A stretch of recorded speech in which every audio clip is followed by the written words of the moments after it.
자, 이제 오늘부터 뼈대 세우기 신약을 공부를 하겠습니다. 8시간이 좀 모자라지만요, 하여튼 8시간 안에 공부를 할 텐데 이런 방법으로 공부를 합니다. 첫 번째, 이 공부를 통해서 내가 얻을 것이 뭔가 하는 것을 이제 우리가 붙들어야 되거든요. 그러니까 이제 이번 시간을 통해서 제가 우리 성도님들과 함께 성도님들께 유익한 것을 드리기를 원하는 건 뭐냐면, 우리가 신앙생활을 하면서 교회에 나와서 주일 예배, 수요 예배, 금요 예배 이렇게 나왔을 때 대부분이 보면은 성경 말씀 한 구절 가지고 로마서의 몇 장 몇 절부터 제 말씀 듣고, 그 다음 주일에 수요 예배는 또는 금요 예배는 또 다른 말씀 또 이렇게 듣기도 하고, 때로는 어떤 교회에서 책을 가지고 책별로 쭉 하기도 하지만은 성경 한 권 가지고 하더라도 뭐 사도행전 가지고 같은 거 하면은 1년 걸리잖아요. 그러니까 전체적으로 성경에 대해서 성경이 뭐를 얘기하고 있는가 하는 것을 줄거리를 잘 못 잡는 경우들이 많아요. 저도 이제 신앙생활을 이제 평신도로 이렇게 할 때, 그래서 제가 성경 뼈대 세우기를 통해서 이번에 특별히 신약 뼈대 세우기를 통해서는 복음서, 사도행전, 사도 바울 서신서 13권 하고 요한계시록을 엮어서요, 전체적으로 신약 성경에서 얘기하고 있는 것이 뭔가, 줄거리가 뭔가 하는 것을 여러분들이 좀 알게 해드리기를 원합니다. 그래서 이야기 중심으로, 역사서 중심으로 하는데, 성경은 이야기가 75%예요 역사서라고 그럽니다. 역사서. 근데 역사서는 역사적으로 있었던 이야기를 성경에서 얘기하고 있는 거예요. 하나님이 천지를 창조하신 것부터 시작해서 주님이 언제 어떻게 오실 것까지의 이야기를 쭉 썼는데, 그게 성경의 75%입니다 75%에 있는 이야기인데, 이 이야기는 가공적인 이야기가 아니라 진짜 어떤 시간, 공간과 시간 안에서 있었던 이야기거든요. 그러니까 공간은 이제 지리적인 공간이죠. 그 다음에 시간적인 공간은 우리가 시간이니까 언제, 지금부터 4,000년 전 이야기냐 2,000년 전 이야기냐, 이 이야기를 쭉 제가 이렇게 연결을 해드리고요, 그게 오늘날 우리에게 어떻게 연결이 되고 할 건가. 그래서 여러분들이 주일날 설교를 듣고 집에 갈 때 목사님이 오늘 말씀하신 것이 무엇을 오늘 말씀하셨냐를 모르고 돌아가면은 설교자도 실패했고 여러분도 예배에 실패한 거나 다름없거든요. 주일 예배를 설교를 듣고 돌아갈 때 오늘 목사님이 어떤 말씀을 말씀하셨는데 그것을 우리의 삶에 이렇게 적용하라고 주신 말씀이야, 이걸 가지고 이제 우리가 한 주간 또 살고 이렇게 해야 되는데, 그러니까 그 도움을, 그것이 가능하게 될 수 있도록 제가 짧은 시간에 오늘부터 해서 금요일 저녁까지 8시간 안에 역사서 중심으로 전체 신약의 뼈대를 좀 세워드리려고 합니다.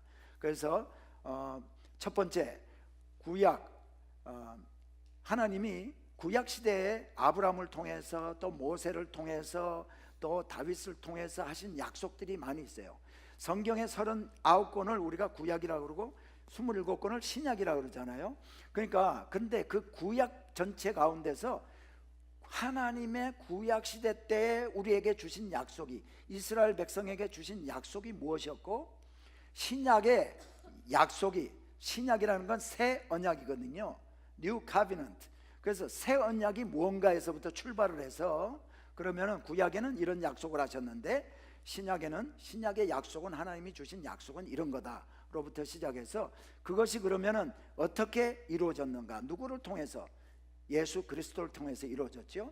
그리고 예수 그리스도를 통해서 하나님의 새 언약이 이루어졌는데, 그것이 어떻게, 누구에게 어떻게 설명이 되었는가, 선포가 되었는가, 그게 바로 사도 바울 시대 때 바울이라든가 사도들을 통해서요 복음을 선포한 거죠. 선포하고 그것을 설명한 것이 바로 서신서가 복음에 대한 설명들이거든요. 그래서 그거를 서신서를 우리가 읽으면서 이렇게 그 복음이 우리에게 적용이 되니까 이렇게 살아야 하는구나. 그리고 마지막 때에 가서 예수님은 다시 오신다고, 하나님이 다시 메시아를 우리에게 재림 예수를 보내주시는데, 그 예수님은 어떻게 오시게 되는가 하는 것을 쭉 연결해서 제가 이제 좀 여러분과 함께 공부를 좀 하려고 합니다. 그러니까요, 오늘부터 여러분 오늘 안 나오셨으면 이 얘기 안 들어도 되는데 오늘 나오셨으니까 그 시간까지 빠지지 마시고 나오시기를 부탁을 드립니다. 한번 빠지면은 분량이 너무 많아요. 1년 동안 신앙생활하면서 주일 예배 한번 빠지면 뭐 복음 누가복음 1장 몇 절부터 몇 절까지 설교 하나 빠지지만은 이번에 빠지면 하루 빠지면 2시간이지만은 2시간에 커버하는 분량이 많기 때문에 이번에 한번 커미트먼트를 좀 하시고요. 나흘 동안 좀 이렇게 하시면은 평생 주님 만날 때까지 편하게 될 줄 믿습니다. 예. 자, 그래서 이제 공부를 합니다. 자, 성경 아까도 구약 성경 39권, 신약 27권이라고 제가 말씀을 드렸습니다. 근데 이제 그 신약이라는 게 뭐냐 하면은요, 새 언약, 신약을 새 언약이에요. 새 언약인데 구약에서 하나님은 이스라엘과 새 언약을 약속했는데 예레미야를 통해서 새 언약을 말씀을 하셨어요. 그래서 조금 드라이하지만은 우리가 예레미야서 31장 31절부터 어떤 말씀이 있나 한번 보자고요. 예레미야를 통해서 하나님 하신 말씀입니다. 나 여호와가 말하노라, 보라 날이 이르느니 어느 때가 이르면은 내가 이스라엘 집과 유다 집에, 그러니까 이스라엘 북왕국 남왕국 전체 이스라엘 백성들을 얘기하는 거죠. 집에 새 언약을 세우리라. 하나님이 구약시대 때 예레미야를 통해서 주신 말씀입니다. 그리고 나 여호와가 말하노라, 이 언약은 내가 그들의 열조의 손을 잡고 애굽 땅에서 인도하여 내던 날에 세운 것과 같이 아니할 것은, 이스라엘 백성들을 400년 동안 종살이하게 애굽에서 종살이하다가 데리고 내올 때 시내산에서 하나님께서 율법과 십계명을 주면서 약속을 해주셨죠. 그 약속들. 그리고 그 이전에 이미 나중에도 제가 보여드리겠지만 아브라함에게도 약속을 해주셨어요. 그 약속이 어떤 것인가 이제 우리가 보겠는데요. 자, 그런 것과 같지 않을 거다. 그 약속을 했었는데 하나님 말씀하시기를 이번에 내가 주는 새 언약은 그거하고 다른 거야, 이 말씀하십니다. 왜냐하면 내가 그들의 남편이 되었어도 그들이 내 언약을 지키지 못했어. 그렇기 때문에 이제 새 언약 내가 주겠다. 자, 그날 후에 이게 뭡니까? 새 언약을 준 후에 내가 이스라엘 집과 맺을 언약은 이러하니 곧 내가 나의 법을 그들의 속에 두며 그들의 마음에 기록하여. 이전에는 어떤 언약을, 하나님의 언약을 어떻게 줬죠? 종이에다가 적어서, 돌비에다가 적어서 줬어요. 근데 그거 못 지키더라는 거예요. 그래서 새 언약을 주는데 이번에는 마음에 주겠다. 그들의 속에 두며 그들의 마음에 기록하여 나는 그들의 하나님이 되고 그들은 내 백성이 될 것이라. 여호와의 말씀이니라. 그러고 나서 쭉 하나님 말씀하시기를 다시는 그 죄를 기억지 아니하리라 약속하셨어요. 이게 새 언약입니다. 근데 예레미야가 이거를 받고 나서도요, 이게 무엇인지를 정확하게 잘 모르고 하나님이 주신 말씀이니까 선포만 했어요. 자, 우리는 오늘날 이게 무슨 말인지를 다 알고 있습니다. 근데 이때만 해도 알지를 못한단 말이지. 근데 여기에 나의 법을 그들의 속에 두며 그들의 마음에 기록하여, 다시 말하면 성령을 우리에게 부어주시겠다는 거예요. 성령이 우리 안에 오면은 이제는 하나님을 알라, 여호와를 알라 서로 얘기할 필요가 없다는 거야. 자연적 성령 받게 되면은 알게 된다라는 말을 하나님께서 하고 계시는 거예요. 자, 그런데 구약에는요, 그러니까 구약에 주신 약속의 말씀은 어떤 거냐면은 너네들이 제사 지내, 이 말씀대로 지켜야 돼, 이렇게 살아야 돼. 그러면 내가 너네 죄를 1년씩 연기해 주겠다. 죄를 덮을 뿐이었지 죄를 완전히 없애주지는 않았어요, 구약시대 때. 그렇기 때문에 속죄일날, 대속죄일날 이스라엘 백성들은 대제사장이 속죄제를 지냅니다. 그게 이제 욤 키푸어라 그래가지고 1년에 한 번씩 그 제사를 지내면 그때부터 1년 동안 하나님이 그래, 내 죄를 안 볼게, 너네들 죄 안 보겠어 하고 연기만 해 왔던 것이 구약의 이제 약속이란 말이죠. 근데 이제 하나님께서 예레미야를 통해서 주신 이 말씀이 누구를 통해서 이루어지냐면 예수 그리스도를 통해서 이루어지게 됩니다. 그런데 구약 시대 때에는 선지자도 이게 어떻게 이루어질지를 몰랐어요. 이게 무슨 말인지를 몰랐어요. 아브라함에게 내가 너로 인해서 큰 민족을 이루게 하리라, 그리고 열방이 너를 통해서 복을 얻으리라 말씀하셨어. 근데 아브라함이 그게 나를 통해서 열방이 복을 얻어? 이거 알았을까요? 내용을? 그 무슨 말인지 몰랐어요. 아브라함도 몰랐어요. 그렇기 때문에요, 사도 바울이 로마서에서 또 골로새에서 이거를 비밀이다 이렇게 얘기를 했어요. 비밀. 그 구약시대 때 선지자도 모르고 했던 비밀을 내가 깨달았다, 사도 바울이 나중에 얘기를 하고 있거든요. 조금 이따 다시 다루겠습니다. 자, 그리고 하나님이 아브라함에게 주신 언약의 결국은 너로 인해서 큰 민족을 이루게 하겠고 너로 모든 열방이 복을 얻게 하리라라는 하나님의 약속의 확장, 연결돼서 그게 결국은 새 언약이 그거의 확장적인 거예요. 그게 이제 어떻게 이루어지는가 하는 것이 핵심인데요. 그래서 창세기 12장에 보면은 하나님이 이렇게 약속하셨습니다. 하나님이 자, 내가 너로 큰 민족을 이루고 내게 복을 주어 내 이름을 창대케 하리니 너는 복이 될지니라. 그 다음에 여기 땅의 모든 족속이 너로 말미암아 복을 얻을 것이니라. 이게 창세기 12장에 하나님이 아브라함에게 주신 약속이었어요. 자, 창세기 15장에 가면은 또 약속을 하나님 아브라함에게 하는데, 밖으로 데리고 나갑니다. 아브라함을 하늘의 별을 봐라, 뭐 다 이러니까 하늘을 우러러 무별을 셀 수 있나 보라. 또 그에게 이르시되 내 자손이 이와 같으리라. 이런 약속을 해주셨단 말이죠. 그리고 17장에도 보면 17장 4절에 보라 내 언약이 너와 함께 있으리니 너는 여러 민족의 아버지가 될지라. 이제 후로는 내 이름을 아브라함이라 하지 아니하고 아브라함이라 하리니 이는 내가 너를 여러 민족의 아버지가 되게 하려 함이니라. 아브라함도 이게 어떻게 이루어질지를 알지 못했고요, 결국은 이 하나님께서 약속하신 이 아브라함에게 주신 아브라함ik 카비넌트, 이 약속이 이제 새 언약을 통해서 이루어지게 됩니다. 그것이 오늘날 여러분과 저에게까지 이루어지게 된 줄 믿습니다. 자, 그래서요, 구약시대 때 이스라엘과 유다만 새 언약의 백성이었어요. 그러나 교회시대, 오늘날 교회시대인데 교회시대에는 새 언약은 주로 이방인에게 적용이 된다. 그래서 고린도후서 3장 1절부터 16절에도 그런 말씀이 이제 있게 됩니다. 그래서 미래에는 이스라엘이 다시 미래 교회 시대 때는 우리가 새 언약이 우리에게 적용이 되고요. 그 다음에 미래의 마지막 때에 7년 환란 때는요, 이스라엘을 구원하십니다. 하나님이 그때.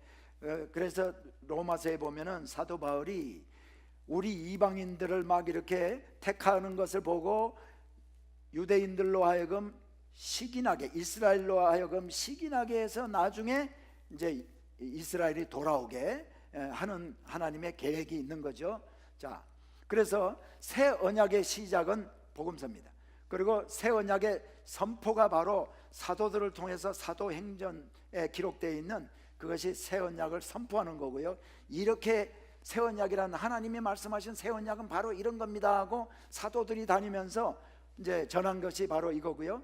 그 다음에 새 언약의 설명, 서신서가 새 언약이라는 건 이런 거야 하고 성도들에게 설명을 쭉 한 겁니다.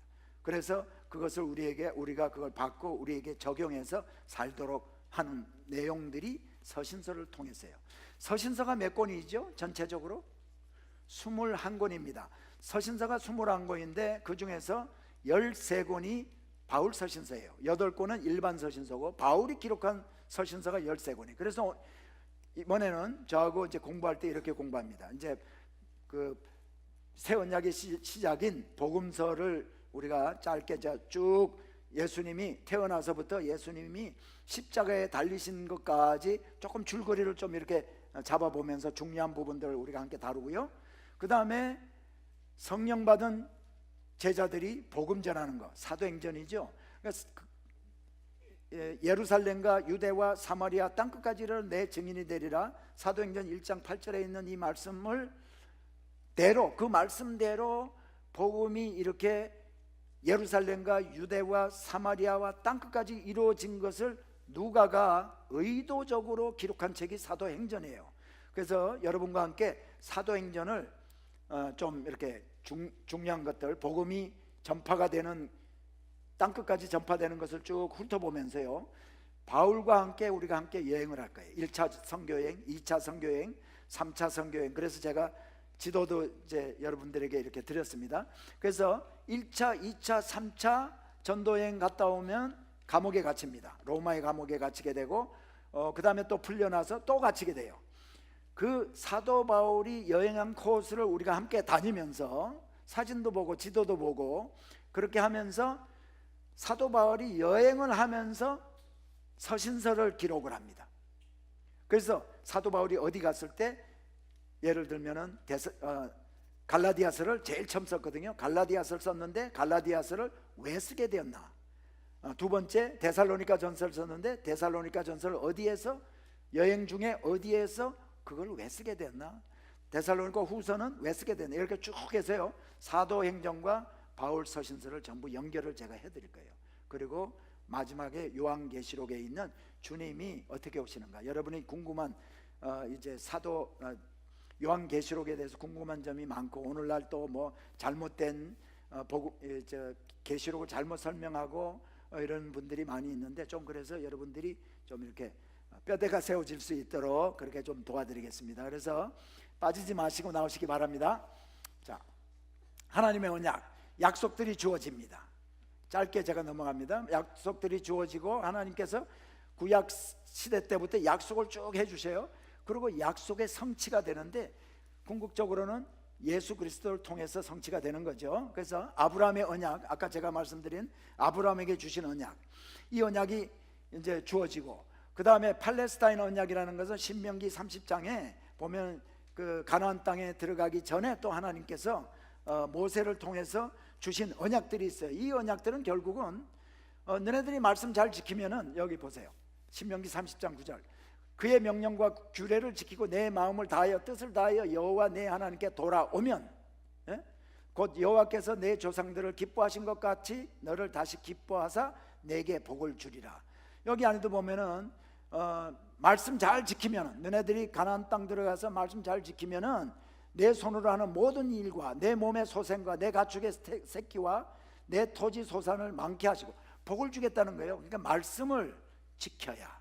근데 오늘날은 말씀 지키는 것은 우리가 하나님의 은혜를 받은 사람이 하나님 말씀대로 살려고 노력하는 거죠. 구약 시대는 너 말씀을 지키고 규례를 지켜야 내가 너에게 복을 주겠다. 이게 구약의 약속이었습니다.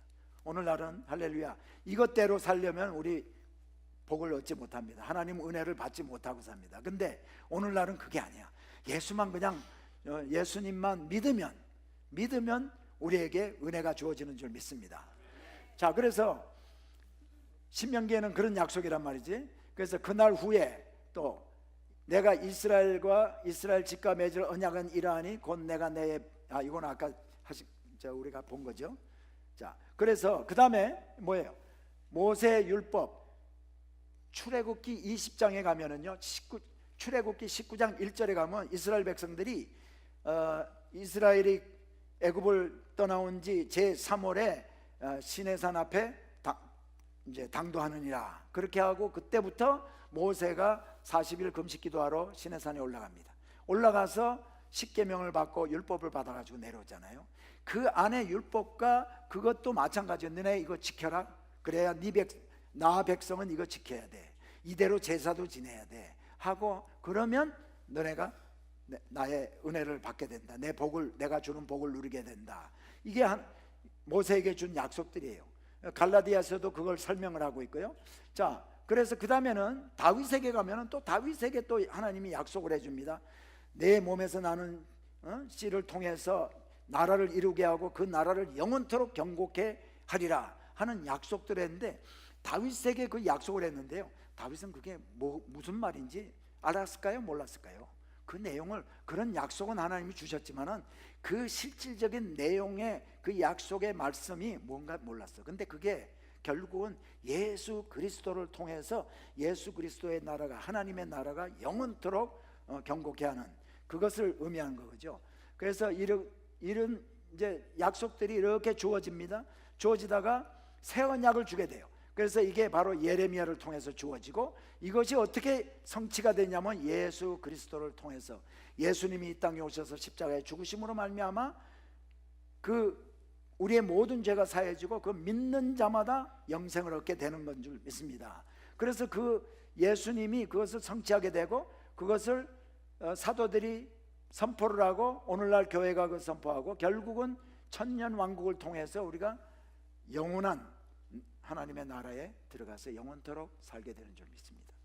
자, 그래서 뭐 여기는 이제 그 시대별로 제가 설명을 좀 붙여놓은 거고요. 넘어가겠습니다. 자, 그래서 이제는 구약은 뭐였고 신약은 뭔가 우리가 알았습니다. 그래서 예수님이 우리 그 하나님의 새 언약을 성취하신 분인데, 그것이 바로 기록되어 있는 책이 바로 복음서입니다. 그런데요, 예수님이 이 땅에 오시면은 예수님이 바로 메시아인데, 그리스도, 메시아, 구원자, 구세주 같은 얘기죠. 근데 그 구세주가 이 땅에 오게 되면은 그분이 구세주인지 아닌지를 어떻게 알겠어요? 그래서 구약 시대 때 이미 하나님이 우리에게 예언을 해주셨어요. 예언을 이렇게 해줬는데도 불구하고 문선명과 같은 사람은 자기가 재림 예수라고 그러잖아요. 그러니까 결국은 죽었지만은, 자, 근데 그 착각하지 않도록 메시아를 우리가 분별할 수 있도록 예언을 해주신 게 바로 사무엘하 7장에 있어요. 다윗의 후손으로 온다. 그러니까 이 땅에 많은 사람들이 거짓 메시아들이 메시아라고 해도 다윗의 후손이 아니면은 메시아가 아닙니다. 아멘. 다윗의 후손이라 해야 돼요. 그 다음에 이사야서 7장에 보면은요, 처녀가 잉태해서 낳아야 돼. 부부가 결혼해가지고 한 1, 2년 살다가 낳은 아이는 절대로 메시아가 될 수가 없어요. 자, 그 다음에 이사야서 53장에 보면은 멸치를 당하고 고통받고 죽는다. 근데 죄가 없으시지만은, 그분은 죄 없는 분이지만은 죄를, 죽음을 기꺼이 받는다.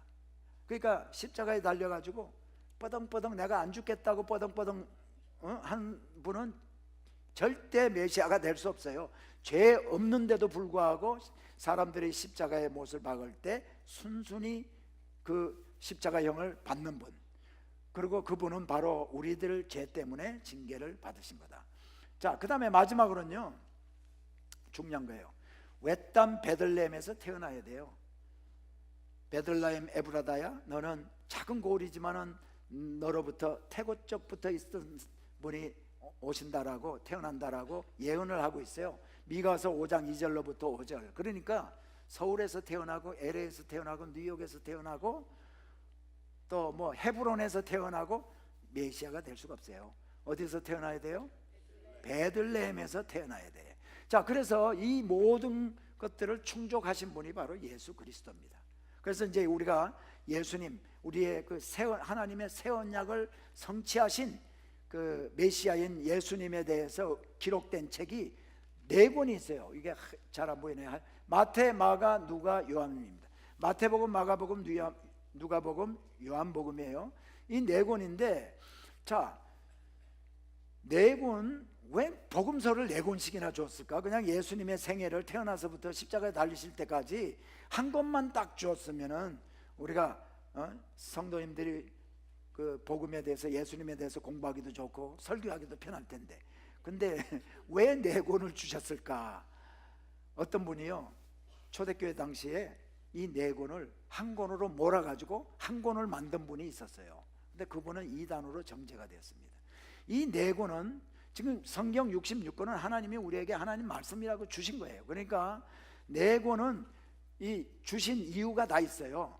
이 기자가 마태, 마가, 누가, 요한이 이렇게 기록을 했는데, 이 책마다 이 책을 읽을 독자들을, 어떤 독자들을, 특별한 독자들을 염두에 두고 기록했어.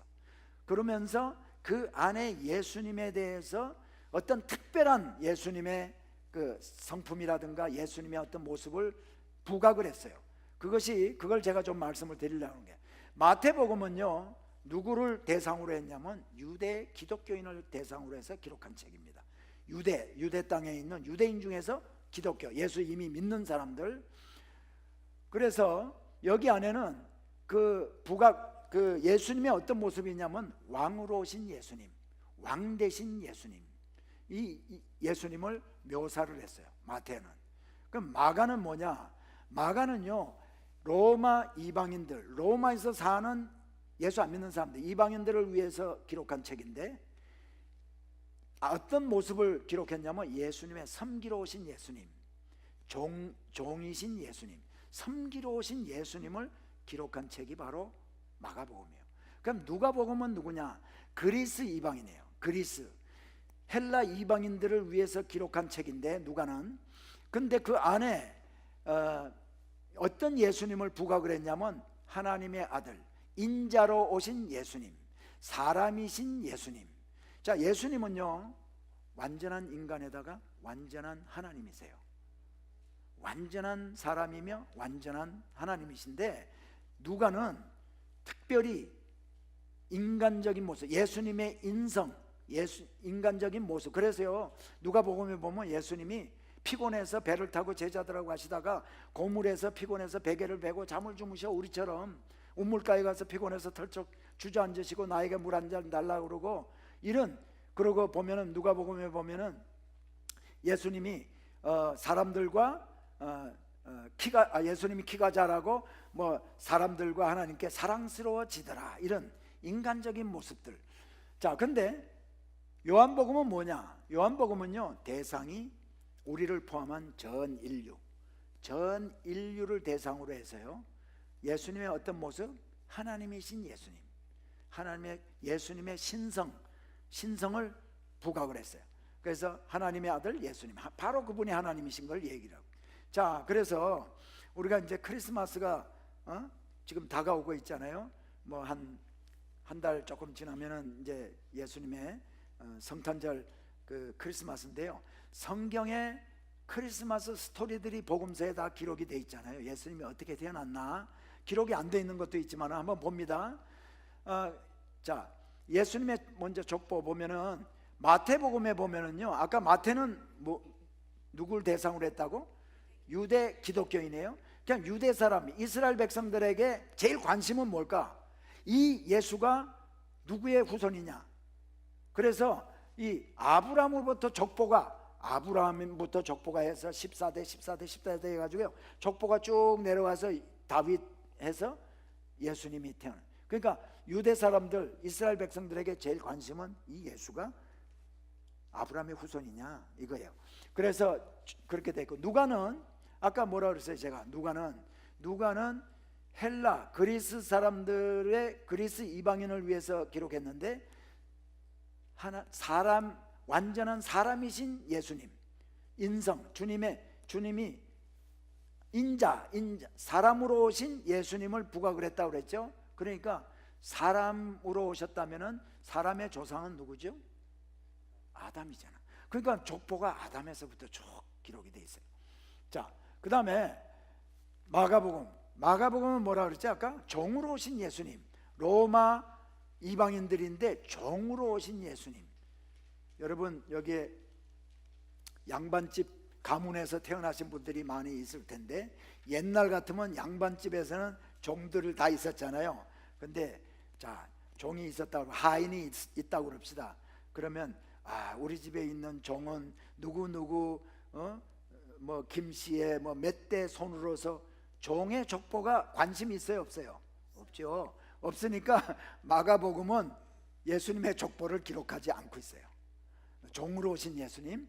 그 다음에 요한복음은요, 크리스마스 스토리가, 예수님의 탄생 스토리가 없는 것으로 우리가 생각할 수 있어요. 근데 실제로는 있어요.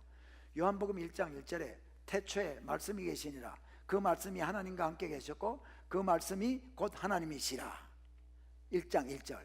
1장 14절에 그 말씀이 육신이 되어 우리 가운데 거하시니 하고 얘기를 하고 있어요. 그러니까 요한복음 1장 1절에는 태초에, 이 태초는요, 영원전, 우리가 어느 시간을 얘기할 수 없는 그 태초, long time ago, 그러니까 아주 옛날, 그러니까 어느 출발점이 없어요. 그때부터 말씀이 계셨는데 그 말씀이 하나님과 함께 계셨고 그 말씀이 곧 하나님이죠. 그 얘기를 1장 1절에 얘기하고 1장 14절에 와서 그 말씀이 육신이 되어 우리 가운데 거하신다. 그러니까 그 말씀이 누구라고 그랬죠? 하나님이라고 해서 그 하나님이 우리 가운데 거하신 분이 누구예요? 예수님이잖아요. 그러니까 여기에 1장 1절과 1장 14절이 바로 예수님의 탄생 스토리입니다. 요한이 얘기하고 있는. 그래서 그 요한은 아까 뭐라 했죠? 하나님의 아들 예수, 하나님이신 예수를 우리에게 부각시켜주는 책이 요한복음이라고 그랬어요. 그래서 그 요한복음에 바로 전 인류를 대상으로 이 땅에 오신 예수님이 2000년 전에 오신 예수님이 바로 하나님이시다. 그거를 우리에게 1장 1절과 1장 14절이 벌써 강조를 해주고 있는 거죠. 자, 이제 예수님의 생애에 대해서 한번 들어가겠습니다. 예수님이 태어나서부터 이제 십자가에 달려서 죽으시고 부활 승천하신 이야기까지, 그리고 예수님이 이스라엘에서 그 사역지가 어떤 곳을 사역을 했는가, 그 이스라엘의 지도에 대해서 또 조금 여러분에게 좀 설명을 드립니다. 여러분, 될 수 있는 한 여러분이요 좀 이렇게 우리가 관심 가져야죠. 말씀에, 그죠? 우리가 크리스찬들의 삶의 기준이 되는 게 뭐냐면 말씀 아니겠어요? 근데 말씀인데 말씀은 75%가 역사적인 이야기라고 그랬어요. 근데 역사적인 이야기는 어떤 지역에서 어떤 시간에 있었던 이야기거든. 그러니까 그게 언제 있었는가, 어디에서 있었는가를 알아야 이야기가 재미있고 이해가 된단 말이죠. 그 우리 목사님들이나 주의 종들도 이거를 2000년 전에 말이죠, 2000년 전에 또는 뭐 3500년 전에 모세에게 하나님이 하신 말씀을 그대로 적용해 가지고 우리한테 이렇게 살아야 돼 하면 되겠어요? 3500년 전에 그 환경 가운데서, 그 문화 가운데서 하나님이 이스라엘 백성들에게 주신 말씀을 오늘날 우리에게 똑같이 그걸 적용해서 살으라고 하면 안 되지. 거기에서 문화적인 거 이런 거 다 빼고 진리만 뽑아서 우리한테 적용해야 되잖아요. 고린도서라든가 이런 데 보면, 고린도전서, 디모데전서 이런 데 보면요 이런 말이 있어요. 여자들은 말이지 따은 머리를 하지 말고 금귀걸이나 이런 것도 하지 말고 이게 장신구 이런 거 하지 말고 아담하게 하라, 이런 얘기가 있어요. 그럼 오늘 여기 따은 머리 하신 분이 없나요? 귀걸이하고 금목걸이하고 그거를 그대로 적용해서 그거 하면 안 돼, 그러면 안 되겠죠. 그 당시에 그 말씀이 왜 그 말씀을 했는가? 그 말씀은 에베소라든가 고린도에서는요 화류계 여성들, 매춘하는 여성들, 이런 여성들이 그렇게 하고 다녔거든요.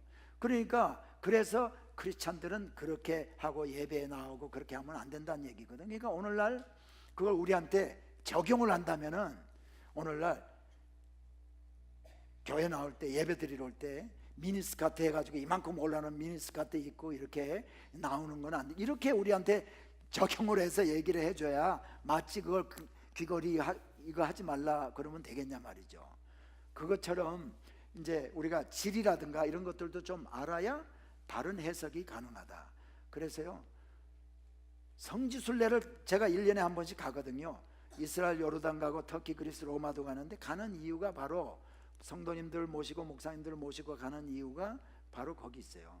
그 성경의 이야기들이 전개된 곳을 실제 봐야 이 설교도 제대로 할 수 있고 성경을 컬러풀하게 이해를 할 수가 있어요. 제가 이제 2000년도하고 2001년도 처음에 성지순례 갔을 때요, 성지순례를 가서 보고 오니까 성경이 그렇게 보고 싶어져요. 다시 읽고 싶어. 그래서 읽었더니요 그 전에는 흑백으로 보이던 성경이 천연색으로 보이기 시작합니다. 그러니까 여러분이 흑백 TV를 보실래요? 칼라 TV를 보실래요? 칼라 TV 가운데서도 오늘날은 HD, 또 뭐 요즘 또 뭐니까 뭐 하여튼 그 마찬가지입니다. 성경을 읽으시더라도 흑백으로 읽지 마시고요 컬러풀하게 읽으세요. 그래서 성지순례 못 가더라도 지리를 보게 되면 조금 컬러하고 흑백하고 사이 정도는 읽을 수가 있어. 그러니까 열심히 합시다. 네. 자, 예수님 생애. 예수님 생애는 세 개로 분류할 수가 있어요. 첫 번째, 탄생부터 유년기까지 12살까지, 태어나서부터 12살까지를 하나, 그 다음에 성장기, 그 다음에 공생의 사역 3년 반, 예수님이 실제 사역하신. 근데요, 성경에는 요 성장기에는 없어요. 예수가 티네이저 때에 아버지와 엄마의 속을 많이 썩이더라, 이런 얘기는 없어. 성장기는 빠져 있고요, 탄생부터 유년기까지, 그 다음에 이 사역기 3년 반이 이렇게 있습니다. 자, 예수님 생애 때의 정치적인 배경을 한번 봅니다. 자, 여기 제가 제로라고 이렇게 놨어요. 그리고 여기 BC, AD. 그러니까 예수님 탄생을 우리가 그냥 기준으로 해서 이게 제로라고 본다면, 그 전, 예수님 탄생하기 전을 before Christ, 그래서 우리가 주전, 그 다음에 AD 하면 주후, 그러니까 오늘날 2017년이죠. 근데 2017년이니까 주후 2017년이에요. 예수님이 태어난 지 2017년인 줄 알고 예전에 누군가가 이걸 정할 때 그랬는데, 사실은 4년의 착오가 있어요. 그래서 예수님은 BC 4년에 그 당시에 신학자가 태어났다라고, 예수님이 태어났는 해라고 생각했던 것보다 4년 전이 실제 예수님이 태어난 해야. 왜 그걸 아느냐면, 예수님 태어나고 나서 헤롯 대왕이 죽었거든요. 근데 헤롯 대왕 죽은 해가 BC 4년이에요. 그렇기 때문에 BC 4년이다. 그걸 가지고 헤롯 대왕이 BC 37년, 주전 37년부터 4년까지 통치를 했어요. 그러다가 BC 4년에 예수님이 태어납니다. 그래서 예수님이 12년 동안 유년기가 있고요. 그 다음에 이제 보면은, 근데 헤롯 대왕이 BC 4년에 죽잖아요.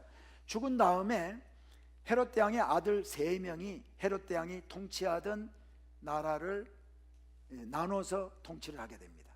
그래서 첫 번째, 유대 땅은 아켈라오라는 아들이 통치를 해요. 그 다음에 갈릴리와 베레아 지역은 안티파스, 성경에는 안디바라고 나오죠.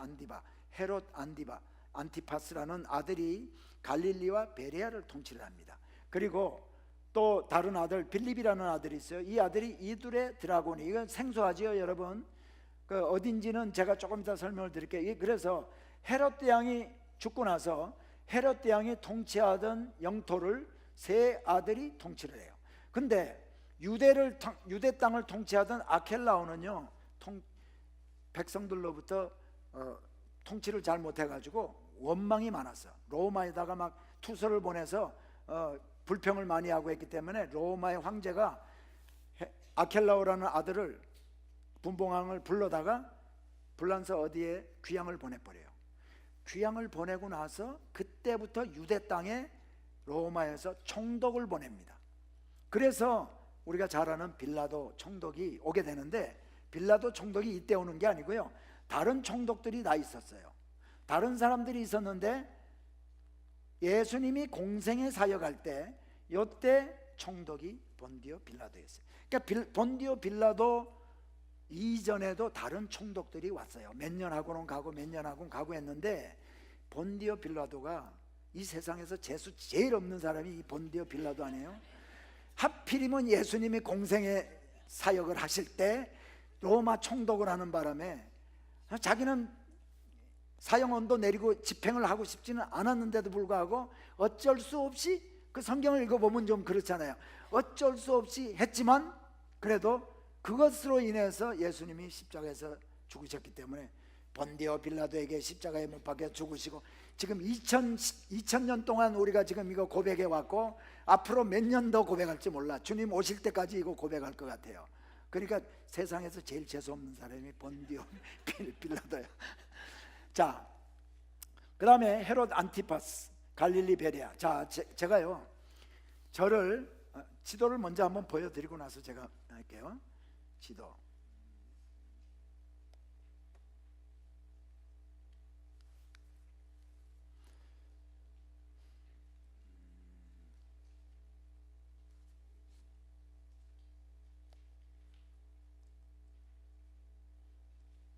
자, 여기가 이스라엘 지도입니다.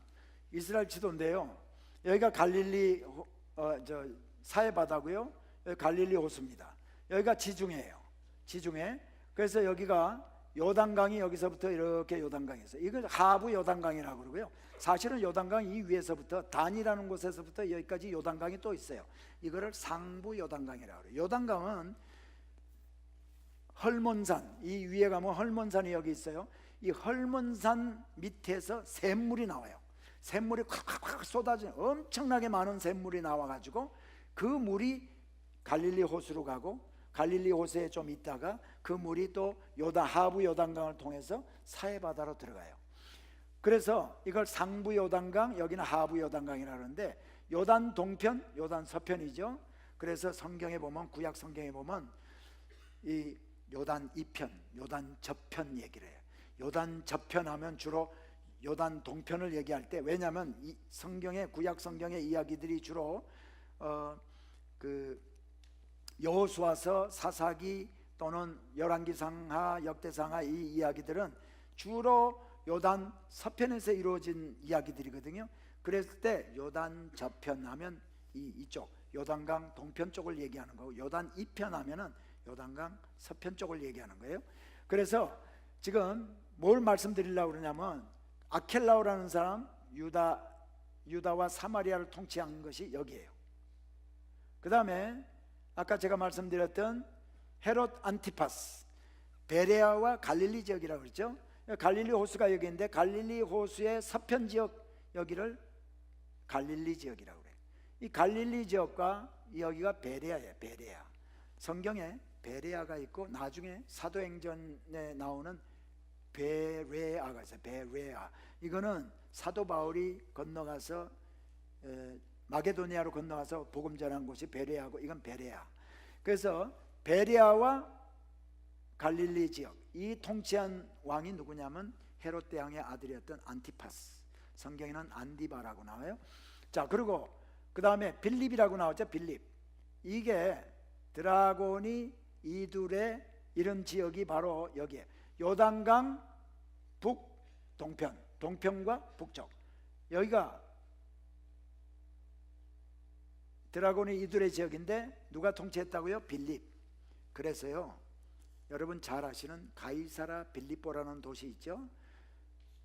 예수님이 제자들을 데리고 가이사라 빌립보에 가서 사람들이 나를 누구라 그러냐 그랬더니 엘리야, 더러는 엘리야라고 그러고요, 더러는 뭐 세례 요한이라고 그러고요, 이렇게 얘기하니까, 그럼 너희는 나를 누구라 그러냐 그랬더니 베드로가 탁 나와서 주는 그리스도시요 살아계신 하나님의 아들이니이다 했던 곳이 가이사라 빌립보예요. 가이사라 빌립보인데, 가이사라 빌립보의 얘기는, 앞에 가이사라는요, 가이사, 로마 황제의 가이사를 얘기하고, 빌립보는 필리피, 자기 이름이에요. 그러니까 여기 자기가 통치했어, 여기가. 그러니까 자기가 통치해서 자기가 세운 도시니까 자기 이름만 좀 넣고 싶은데, 그랬다가는 로마 황제한테 혼날 것 같으니까 로마 황제 이름을 집어넣고 자기 이름 집어넣어서 도시 이름 만든 게 가이사라 빌립보예요. 자, 그래서 이렇게 헤롯 대왕이 전체를 통치하다가 죽고 나서 이렇게 나눠서 한단 말이죠. 여기서 헤롯 안티파스에 대해서 잠시 얘기를 하고 넘어갈게요.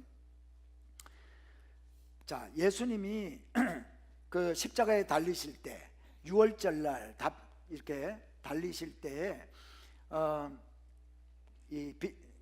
본디오 빌라도가 이렇게 얘기합니다. 예수님을 보고 이는 갈릴리 사람이 아니냐, 헤롯에게 보내라.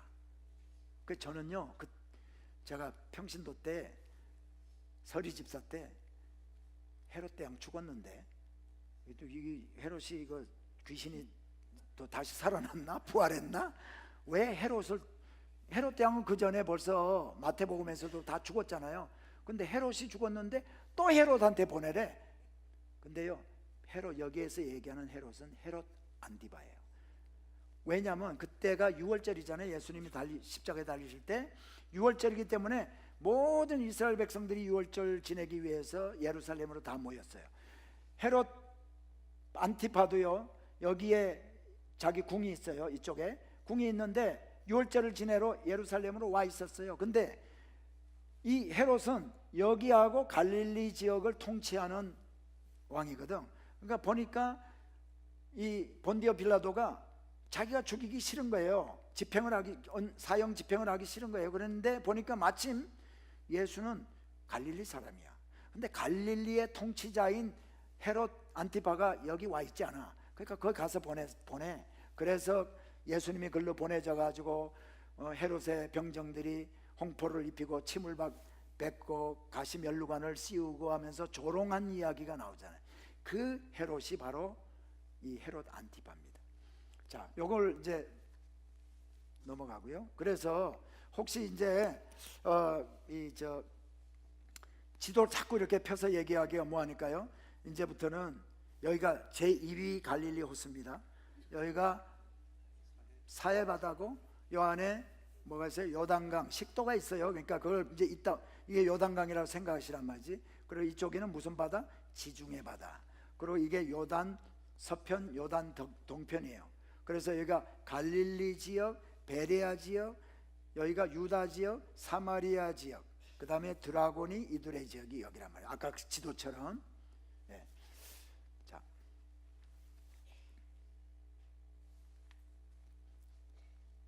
자, 예수님 사역지를 보면은요, 세 개로 나눌 수 있어요. 첫 번째, 갈릴리 지역.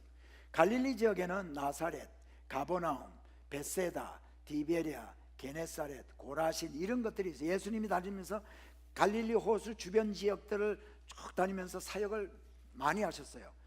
그리고 또 하나는 갈릴리 지역 밖, 갈릴리 지역이 아닌 다른데, 예루살렘과 사마리아를 빼고 나서요, 예루살렘과 유다를 빼고 나서 갈릴리 지역 밖에는 두로와 시돈, 데가볼리, 베레아, 사마리아 이런 지역이 있어요.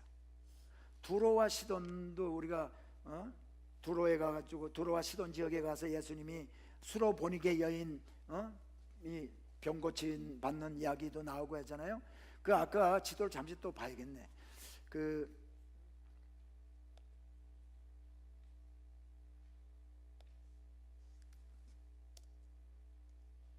여기 보면요, 여기 보면은 여기가 타이어라고 있어요. 이게 두로예요. 두로, 시돈.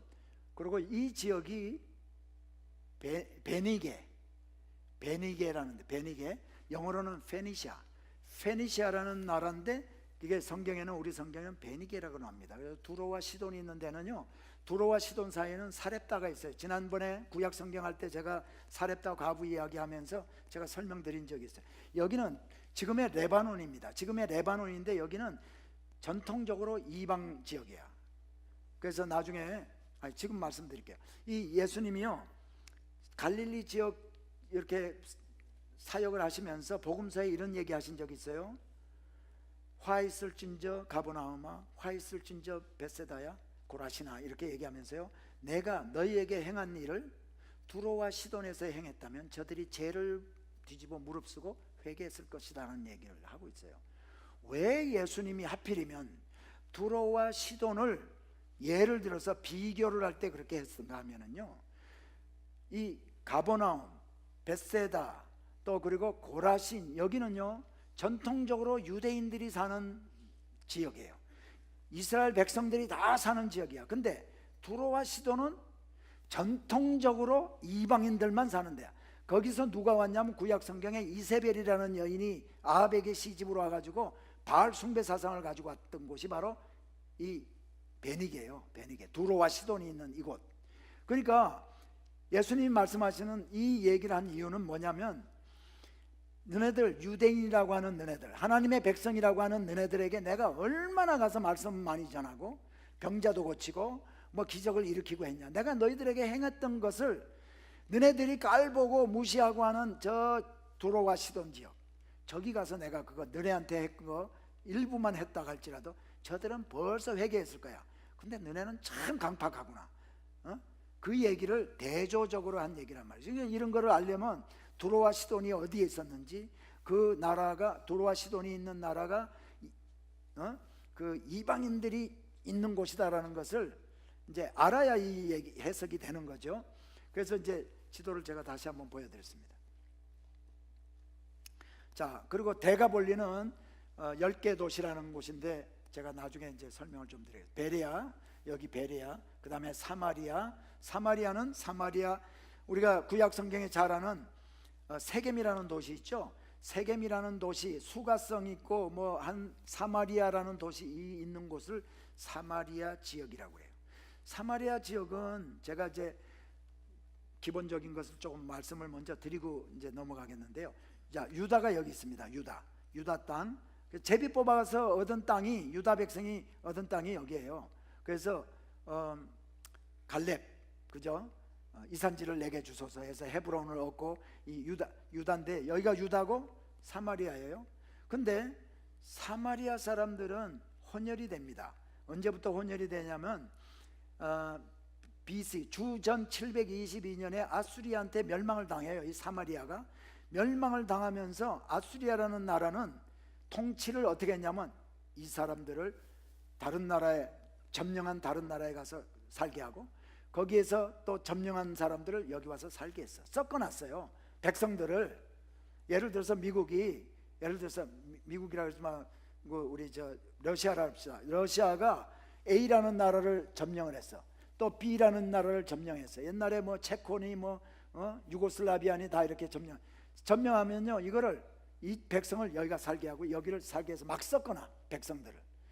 그렇게 아수리아는 통치를 했기 때문에 사마리아는 예수님 오시기 한 700년 전부터 이렇게 섞여 살았어요. 섞여 살다 보니까 예수님 당시에는 어떻게 됐냐, 이 사람들이 전부 다 혼혈이 돼요. 그 전까지는 다 유대 백성들이죠. 혼혈이 되기 때문에 예수님 당시에 근데 유대 땅은 어떻게 되느냐, 유대 땅은 바벨론에 의해서 통치를 받거든요. 점령당하잖아요, 586년에. 근데 바벨론은 그렇게 섞어놓지 않아. 지도자들만 잡아갔어요. 그래서 에스겔도 잡아가고 다니엘도 잡아가고 왕도 잡아가고 해가지고 지도자만 잡아가고요, 그 다음에 총독을 보내서 통치를 합니다. 그렇기 때문에 예루살렘을 중심으로 한 유대 백성들은 혼혈이 안 생겨, 섞이지 않았단 말이죠, 피가. 그러니까 이 유대 백성들은 사마리아를 볼 때 뭐라고 하냐, 저것들은 이방인이야, 저것들은 하나님 백성 아니야. 그래서 개처럼 생각했어요. 그렇기 때문에 이방인들을 하고 몸이 스쳐 그러면요, 부정하게 돼요, 유대인들은. 그래서 예배를 가서 못 드려. 그냥 정결케 하는 정결조에 가서 이거 하고 뭐 일주일씩 기다렸다가야 예배를 드릴 수가 있어요. 그렇기 때문에 예루살렘을 내려갈 때 유대 백성들은 이 갈릴리 지역에서요, 이렇게 사마리아를 지나 안 갑니다. 안 가고 어떻게 하냐, 여기 내려왔다가 요단 계곡 지역으로 가가지고 힘들더라도 일로 내려갔어요. 요단 계곡을 따라 내려가서 여리고에서 또 산으로 언덕을 올라가가지고 예루살렘 가요.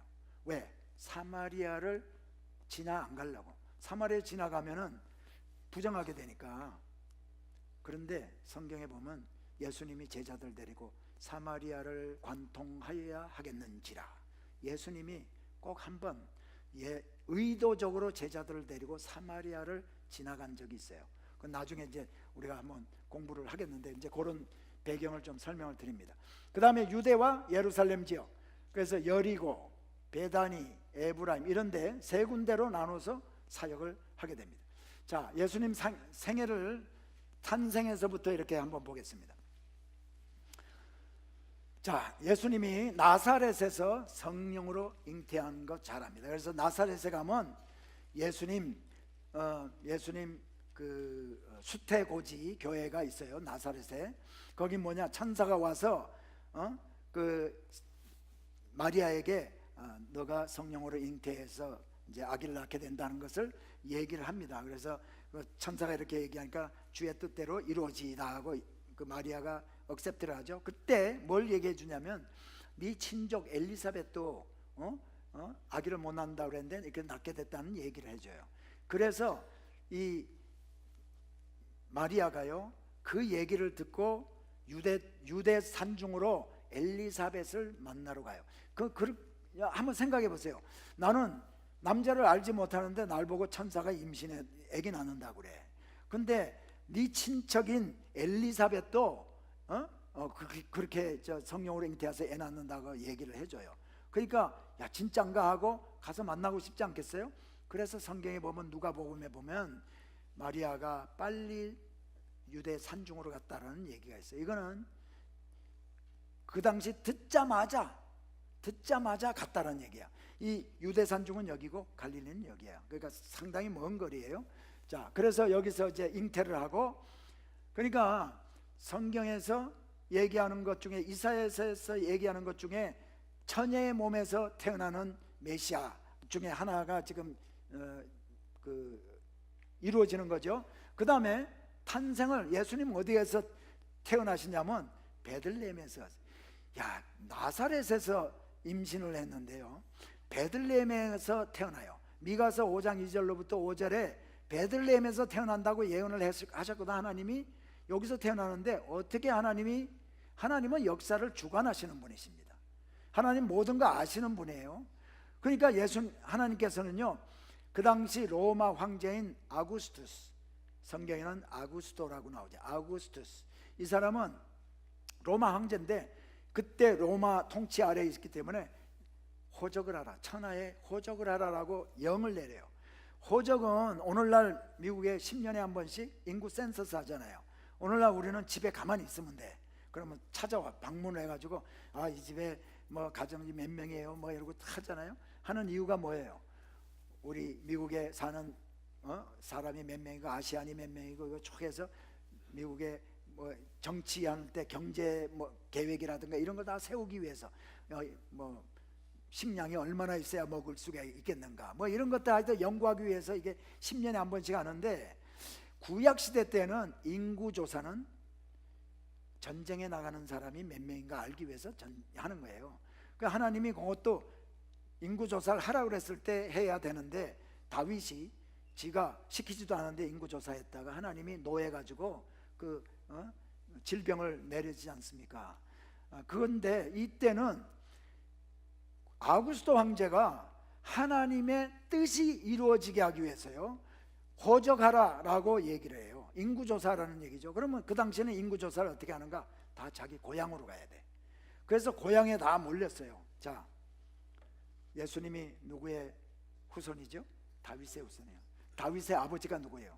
이새, 영어로 이사이. 그 다음에 이새의 아버지가 누구예요? 오벳. 오벳의 아버지가 누구예요? 보아스. 보아스 아내가 누구죠? 룻이잖아. 그러니까 룻과 보아스의 이야기가 전개되는 곳이 어디죠? 베들레헴이에요. 베들레헴에 엘가나라는 사람이 있었는데 그 아들 기럯과 말론이라는 두 아들이 있었고, 그래서 나오미라는 아내가 같이 이주를 했다가 기근이 들어서 모압 땅에 이주했다가 유대 땅에 풍년이 들었다는 얘기를 들었는데, 그 전에 아들 다 죽고 남편 죽고 해서 나오미가 나 고향 땅 돌아간다, 너네들 며느리 둘 오르바하고 룻에게 너 돌아가라 그랬더니 안 돌아가겠습니다. 이 룻이 클링투 매달려 가지고 와서 살았던 곳이 이 베들레헴이잖아요. 이 베들레헴 베들레헴인데 보아스, 오벳, 이세,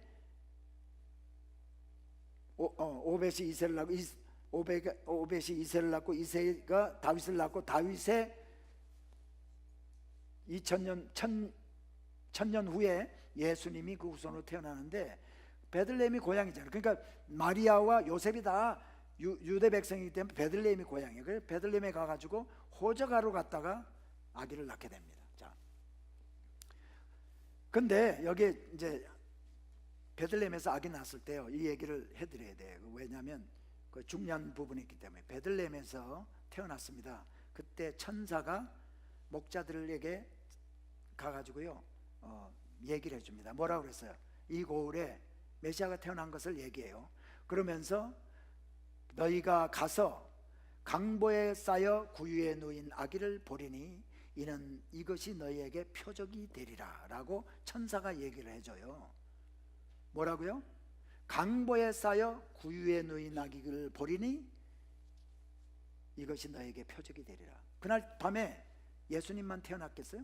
다른 아이들도 태어났잖아. 근데 지금 천사가 지금 목자들한테 얘기를 했으면 목자들이 여기에 태어난 그 메시아를 아기 그 구주가 태어났다는데 구주를 만나고 싶겠어요? 안 만나고 싶겠어요? 만나고 싶은데 그날 밤에 태어난 아이가 몇 명 있으면 누군지 어떻게 할 거예요? 그래서 표적을 보여줘, 가르쳐 준 거예요. 이 아이들 중에서 너네가 이런 아이를 봐야 돼. 강보에 쌓여 구유에 누인 아기. 근데 강보에 쌓여서 구유에 누인 아기가 이 집에도 있고 저 집에도 있으면 그게 표적이 되겠어요? 도저히 있을 수가 없는 상황이 예수님에게 지금 있게 되는 거예요. 그 강보라는 말이 뭐냐면요, 보통 우리는 아기를 낳게 되면은, 현재도 그렇지만 고대시대 때도 가장 좋은 천, 부드러운 천, 빳빳하면은 물에 빨아가지고 막, 옛날에 우리 어머니들 많이 해보셨죠? 빨아가지고 보들보들하게 만들어서 뭐 이것도 하고 해가지고 딱 준비했다가 아기 태어나면 이렇게 말잖아요. 오늘날은 베네 옷이라 그래가지고 아주 가서 미리 좋은 옷 다 사가지고 보들보들한. 근데 구약시대 때도 그렇게 하여튼 가장 좋은 천 해서 따뜻한 아랫목에 이렇게 누이잖아요. 근데 이 강보라는 얘기는요, 우리가 한국말로 돼 있어가지고 이해가 잘 안 되는데, 영어를 보거나 원어를 보면은요, 천 쪼가리, 천 준비가 안 돼 있어가지고 하나 가지고 싸니까 반밖에 안 싸요. 또 다른 천 가지고 또 이쪽을 반 싸. 그 다음에 또 여기 싸, 여기 싸. 그러니까 이렇게 쌓인 아이가 있겠어요? 별로? 거의 없네. 그 다음에 말 구유에 누인, 짐승이 먹는 밥통에 누일 데가 없었어요. 그런 그러니까 있을 수 없는 것이 있게 된 것이니까 그게 표적이 될 수가 있는 거예요. 여기도 있고 저기도 있으면 이건 표적이 아니야.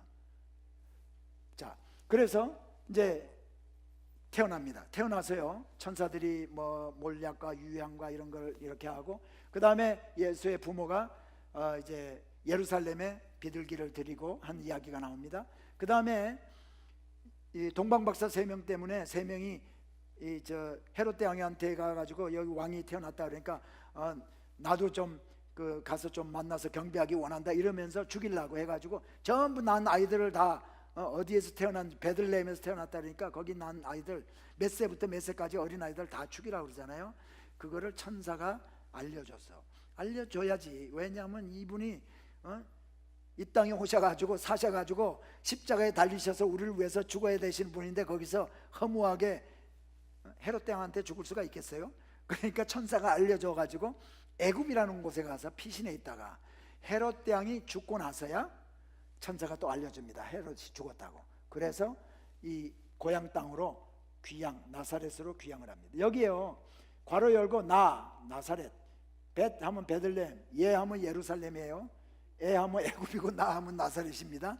이거 길게 쓰면은 전체를 다 못하기 때문에 앞자만 이렇게 했어요. 자, 그래서 귀향을 해서 나사렛으로 이렇게 돌아가게 돼요. 자, 그러고 나서 12살까지 예수님의 이야기는 등장하지 않습니다. 12살에 예수님의 부모 요셉과 마리아가 예수님을 데리고 유월절을 지내기 위해서, 이 이스라엘 백성들은요 1년에 3번 있는 절기 동안에 이 성전에 가서 예배를 드리게 돼 있어요. 얼굴을, 남자들 특별히 얼굴을 이렇게 보이게 돼 있는데, 왜 12살에 이제 예수님이 12살 됐을 때 유월절을 지내기 위해서 예수님 데리고 간 이야기가 나옵니다. 여기서 보면은 예수님이 잊어먹죠. 예수님 다 유월절 지내고 가는데 여기 이제 지도가 또 벽이 뭐하니까요, 여기가 유대 땅에, 여기가 예루살렘이에요. 여기가 요단 계곡 지역이야. 요단강 있고 요단 계곡 지역인데요, 지금 저 보기는 오늘 제가 장로님 식사 대접을 받아서 잘 먹어가지고 별로 배가 안 나오는데 오늘은 많이 나왔네. 근데요 여기가 요단 계곡 지역이기 때문에 원래는 이렇게 푹 꺼져야 돼. 그리고 여기가 그러니까 여러분이 영적으로 보실 때 여기가 꺼졌다 생각을 하시고 보세요. 자, 여기는 산지입니다. 여기 산지.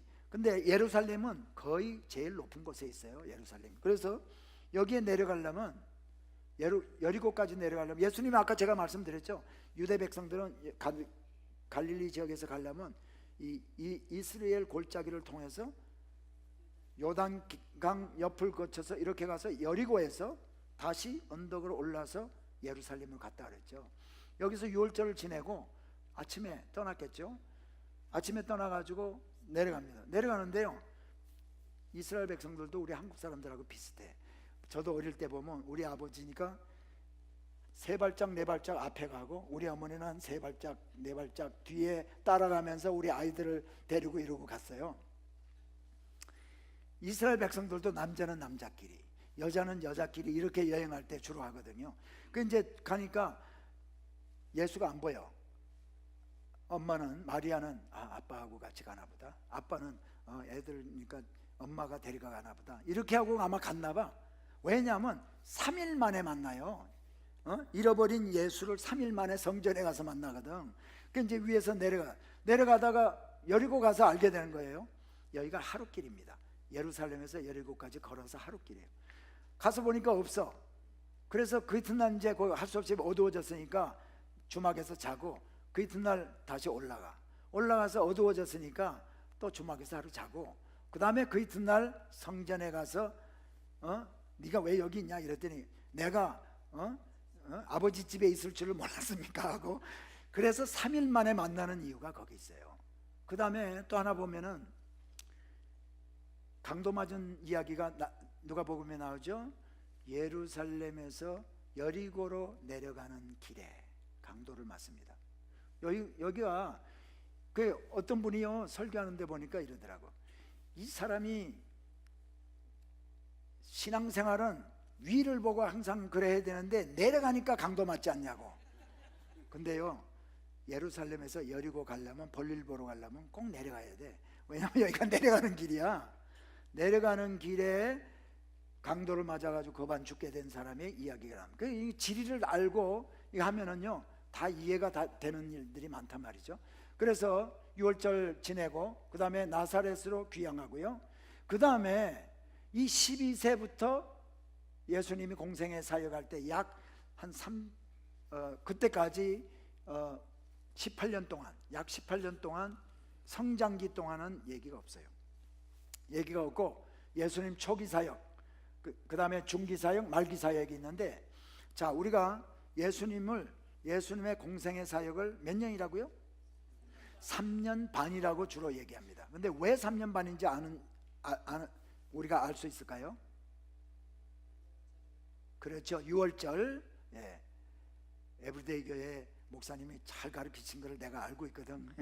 자 6월절이요 6월절이 지금 여기서부터 나중에 여기 보면 세례 받은 것부터 6월절까지가 한 반년 정도 잡고 여기서부터 1년 2년 예수님이 십자가에 달리실 때가 6월절 때거든.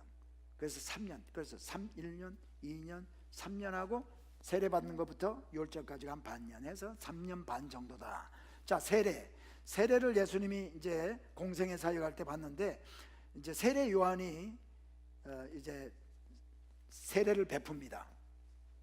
자 여기가 이제 갈릴리 호수 요단 계곡 지역 요단강 여기가 인데 성경에 보니까 요단강 건너편 베다니 여기 그래서요 예수님이 세례 받은 가능성이 있는 곳이 몇 군데 있지만 제일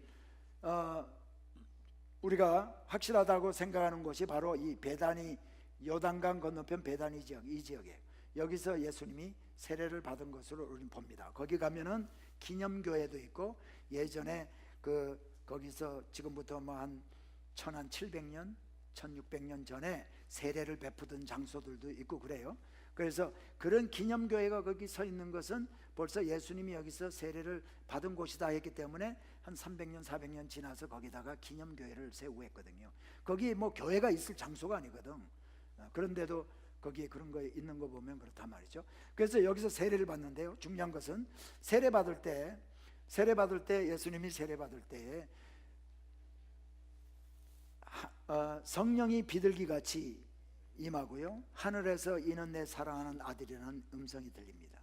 그리고 예수님이 이 땅에서 세례 요한에게 받아요.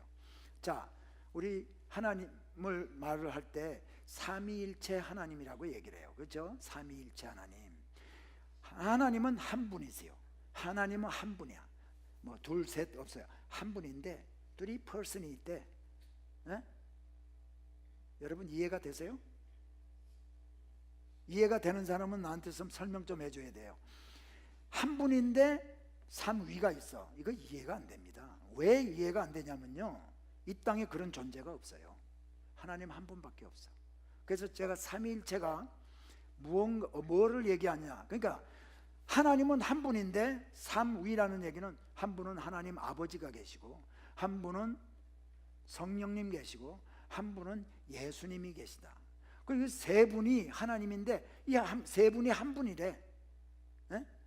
세 분이 세 사람이다 그러면 우리가 이해가 되죠. 근데 하나님은 세 분인데 아버지 있고 아들 있고 성령이 있어 이러면 되는데, 하나님은 한 분이신데 아버지가 있고 아들이 있고 성령이 있대. 그러니까 이해가 안 되죠. 그러니까 어떤 분은 하나님이 하늘에서 이 땅에 오신 분이 예수님이고, 또 예수님이 가셔서 보내주신 분이 성령님이다. 그건 틀린 얘기예요. 여기에 예수님이 여기 계실 때도 성령이 비둘기같이 내렸고 하늘에서 아버지의 음성이 들렸어요. 그 삼위가, three person이 한꺼번에 출현한 장면이 바로 이 장면이에요. 그래서 설명은 안 되지만 제가 조금 설명을 하려고 노력을 해볼게요. 근데 다 틀린 설명이야. 자, 본질은 물은 H2O예요. 화학 시간은 아니지만 H2O는 중학교만 조금만 좋은 데 나왔으면 H2O는 알아. 그죠? 수소 2개, 산소 분자 하나. 자, H2O인데 얼음도 H2O, 물도 H2O, 수증기도 H2O예요. 근데 그래서 물과 수증기와 얼음을 가지고 설명하는 분이 있어. 근데 이거는 틀린 게, 여기에는 인격체가 아니고 첫째. 두 번째, 물이 얼어버리면 물은 없어요. 에? 그리고 물이 수증기가 되면 얼음이 수증기가 돼버리면 얼음도 없고 물도 없어. 그런데 하나님은 한 분인데 예수님 여기 있을 때 아버지도 계셨고 성령님도 계셨어요. 그러니까 설명이 제대로 안 되죠. 자, 제가 신학교 가면 저 선생님이에요. 집에 가면 아버지예요. 교회 오면 목사님이에요. 근데 이제 아버지, 하나님 아버지, 예수님, 성령님처럼. 그런데 나는 교회에 와 있으면 우리 집에 아버지도 없고 신학교에 지금 교수도 없어요. 그죠? 근데 하나님은 여기 계시는데도 계셨고 성령도 계셨고. 그러니까 설명이 잘 안 되죠. 그러니까 이 땅에 하나님, 삼위일체 하나님을 100% 이해가 되도록 설명할 수 있는 분은 아무도 없어요. 그거를 설명했다 그러면은 100% 맞다고 주장을 하면서 설명했다면 그건 엉터리 잘못 설명한 겁니다. 그럼 존재가 없기 때문에 우리 이해가 안 돼요.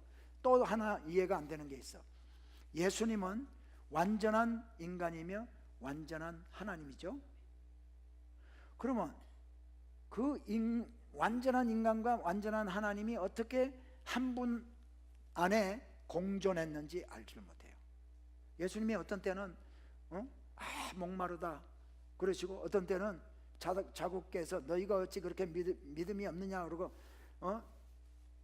바람을 보고 꾸짖었더니 바람이 잔잔해지고요, 죽은 자도 살려주고 나사로야 나오너라 했더니 죽은 자가 일어나서 나오고, 또 죽었는데도 불구하고 부활해가지고 승천하시고, 그게 하나님이시라는. 그런데 이 하나님이 어떻게 목마르다 그랬을까? 십자가 달려가지고 타가고 안 마르게 하면 되잖아. 근데 예수님이 목마르다라고 그렇게 말씀하셨죠. 그러니까 완전한 예수님의 인성과 신성이 예수 안에 어떻게 공존했는가도 설명이 불가능합니다. 그러니까 이거를요, 여러분 꼭 알고 싶으시면은 이제 예수님 만날 때 물어보셔야 돼. 그거를 최 목사님이나 저한테 물어봐도 모르고요, 이광세 목사님한테 물어봐도 모르고, 여기 다 물어봐도 모릅니다. 그러니까 우리가 성경은요, 성경을 계시라고 그래요. 계시, 그죠? 나타내 주신 거야. 하나님을, 본인을 나타내 주신 걸 계시라고 그래요. 자연 계시가 뭐냐면요, 우리가 자연적으로 보는 거 많이 있잖아요. 우리가 질서, 태양과 지구가 조금만 가까우면 여기 못 살아요. 조금만 멀어도 추워서 못 살아요. 근데 질서를 유지하고, 또 이거 낮만 있으면은 어떻게 우리가 견디겠어요?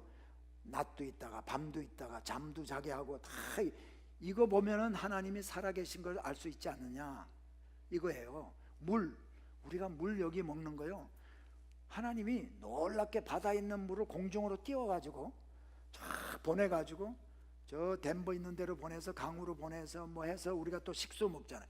흘려 보내면 또 하나님이 또 보내주시고, 이거 우연히 이런 것이 있겠어요? 우리가 물 없으면 못 사는데 한번 흘려 보낸 거 다시 안 돌아온다면. 근데 놀랍게도 그 물을 공중에 띄워가지고 우리한테 보내주잖아요. 이런 게 하나님이 하셨다라는 것을 우리한테 자연을 통해서 보여주는 것이 자연 계시예요. 레블레이션, 나타내 보여주지. 근데 그러고 나서 하나님이요, 그거 가지고 사람들이 어두워져 가지고, 아담이 이렇게 범죄한으로부터 이게 눈이 어두워져 가지고 그거 보고도 깨닫지 못해. 그러니까 하나님이 내가 누구라는 걸 성경 말씀을 통해서 구약에도 보여주시고 다 이렇게 하셨어. 그래서 성경책을, 이것도 계시라고 하는데 이건 특별 계시예요. 하나님이 나는 이름, 내 뜻은 이거야. 나가 이 땅을, 우주를 창조했어. 그리고 내 뜻은 이거고 하고 쭉 말씀해 주신 게 성경책이잖아요. 근데 여기 안에 김치 깍두기 담는 법 같은 건 없잖아요. 하나님이 꼭 우리한테 알려주셔야 될 부분들만 알려주신 거예요.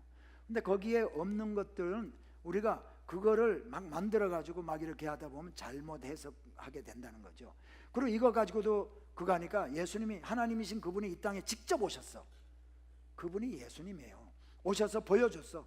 막 기적도 일으키고 막 해서 성경 말씀도 안 믿고 그러니까 진짜 오셔가지고 인간이 할 수 없는 일들을 다 보여주신 분이 바로 하나님이시고 그분이 바로 예수님이시잖아요. 그러니까 특별 계시에는 예수님과 성경책이 있다는 거예요. 근데 우리가 성경의 하나님의 말씀을 모르고 어떻게 하나님을 바로 섬길 수가 있겠어요? 우리가 옛날에 우리 어머니들, 우리 조상들이요, 우상을 많이 섬겼잖아요. 뒤에 뭐 뒷마당에 물 떠놓고 빌고, 선앙당에 가서 빌고, 나무에다가 막 하고 빌고, 돌 쌓아놓고 빌고 많이 했는데, 성경 말씀을 모르면 그때 그렇게 우상을 섬기던 그 방법 가지고, 그 마음 가지고 하나님을 똑같이 그것 대신에 하나님, 예수님을 갖다 놓고 그렇게 섬기면 되겠냐 이게. 하나님 그거 기뻐하지 않는 거죠. 하나님은 뭐를 기뻐하시는가? 하나님이 원하시는 대로 우리가 삶을 살고, 하나님이 원하시는 대로, 기뻐하시는 대로 우리가 섬기는 것을 하나님이 원하시거든요. 그렇기 때문에 우리가 하나님 말씀을 우리가 알아야 된다는 겁니다.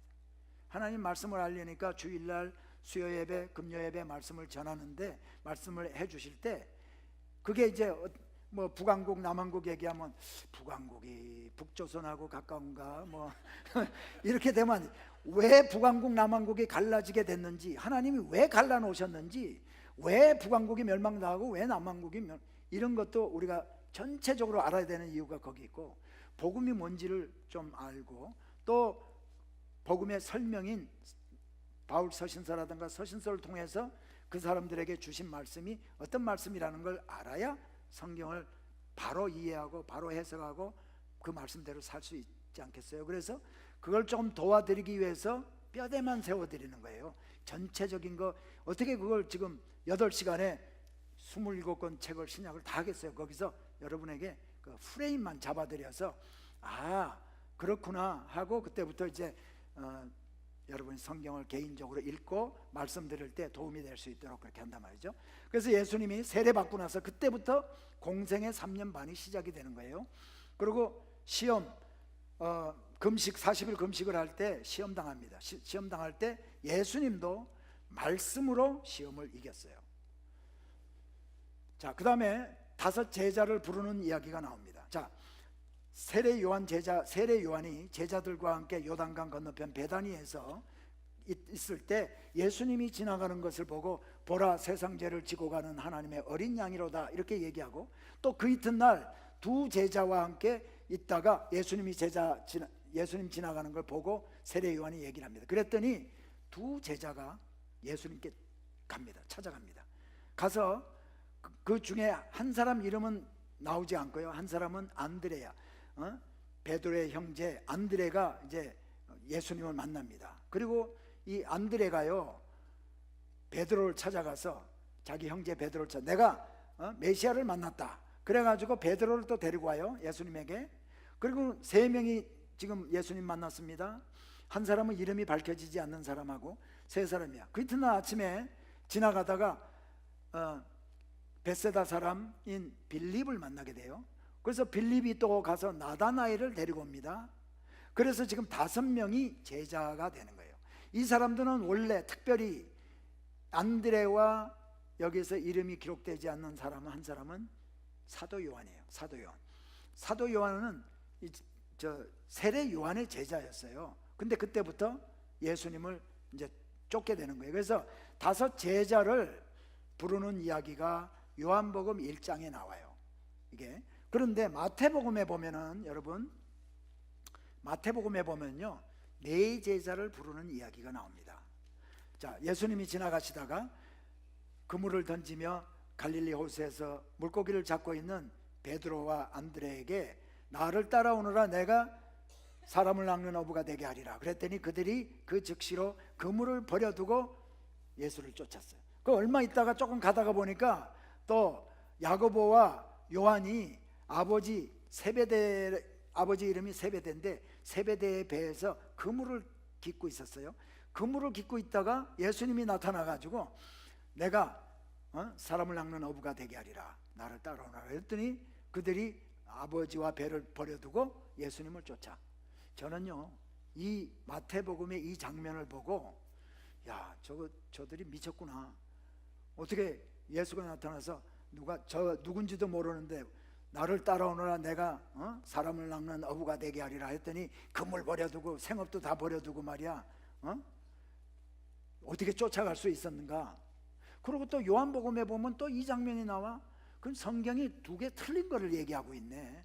여기 마태복음에서는 4명 제자 부르는데 여기서는 5명 다른 사람이야. 몇 사람.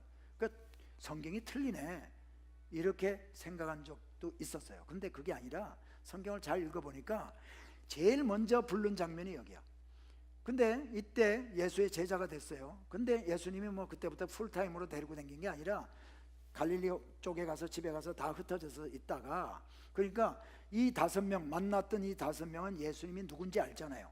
세례 요한이 세상 죄를 지고 가는 하나님의 어린 양이라고 자기네 선생인 세례 요한이 얘기를 해줬잖아요. 그러니까 누군지 알아. 만나고 그 기억 가운데서 생업을 하고 있는데 어느 날 예수님이 또 다시 찾아와 가지고 이제 콜링을 하는 거예요. 나를 따라오너라, 내가 사람을 낚는 어부가 돼. 그러니까 누군지를 아니까 그때는 그물을 버려두고 아버지와 배를 버려두고 예수님을 쫓을 수가 있었던 거예요. 그러니까 2개가 틀린 거를 얘기하는 게 아니라 2 사건이 다 개별적으로 있었던 사건인데 5 제자를 불렀던 일이 있었기 때문에, 만난 적이 있었기 때문에 그 다음에 4명. 여러분이요, 제가 구약 성경 할 때도 말씀을 드렸는데, 성경을 우리는 예수님이 우리를 위해서 십자가에 죽으시고 우리의 죄를 담당하기 위해서 오신 하나님이신 것을 우리는 믿습니다. 근데요, 세상 사람들은 우리를 넘어뜨리려고 아니야, 너 엉터리, 너 곰곰이 생각해봐, 그런 것 같아. 그러고 성경에 모순된 것 같은 것들을 가지고 와서 우리를 자꾸 공격을 해요. 근데 우리가 확고한 말씀에 대한 베이스가 있어야 그런 공격이 있을 때 내가 이게 말씀을 모르면은 그런 것 같아, 그거 좀 내가 지금 좀 생각 좀 해봐야 되겠네, 이렇게 되는 거예요. 근데 말씀은 확실히 말씀으로 우리가 이렇게 확신이 서 있으면요, 아니야, 그건 이래서 이런 거야 하고 정확하게 복음에 대해서, 예수님이 누구인지에 대해서, 우리의 사후가 어떻게 되는지에 대해서 담대하게 얘기해 줄 수 있어야 된다는 거죠. 그게 우리의 필링 가지고, 우리의 기분 가지고, 우리의 감정 가지고 하는 게 아니라 말씀에 기초가 되어서 그걸 할 수 있어야 되는 줄 믿습니다. 네. 자, 그래서 5 제자를 부르고요. 그 다음에 가나 혼인잔치에서 물을 포도주로 만든, 그래서 물을 포도주로 만든 이 사건이 제일 처음 예수님이 기적을 베푸는 건데요. 성경에서는 때로는 기적이라고도, 기적과 이사라고도 얘기하지만요, 이런 것들은 결국은요 표적입니다. 표적. 이것을 물을 포도주로 만든 분이 누구겠느냐? 우리한테 성경 복음서 기자가 그걸 얘기해 주고 있는 거예요. 그러니까 어떻게 물을 포도주로 사람이 만들 수가 있겠어요?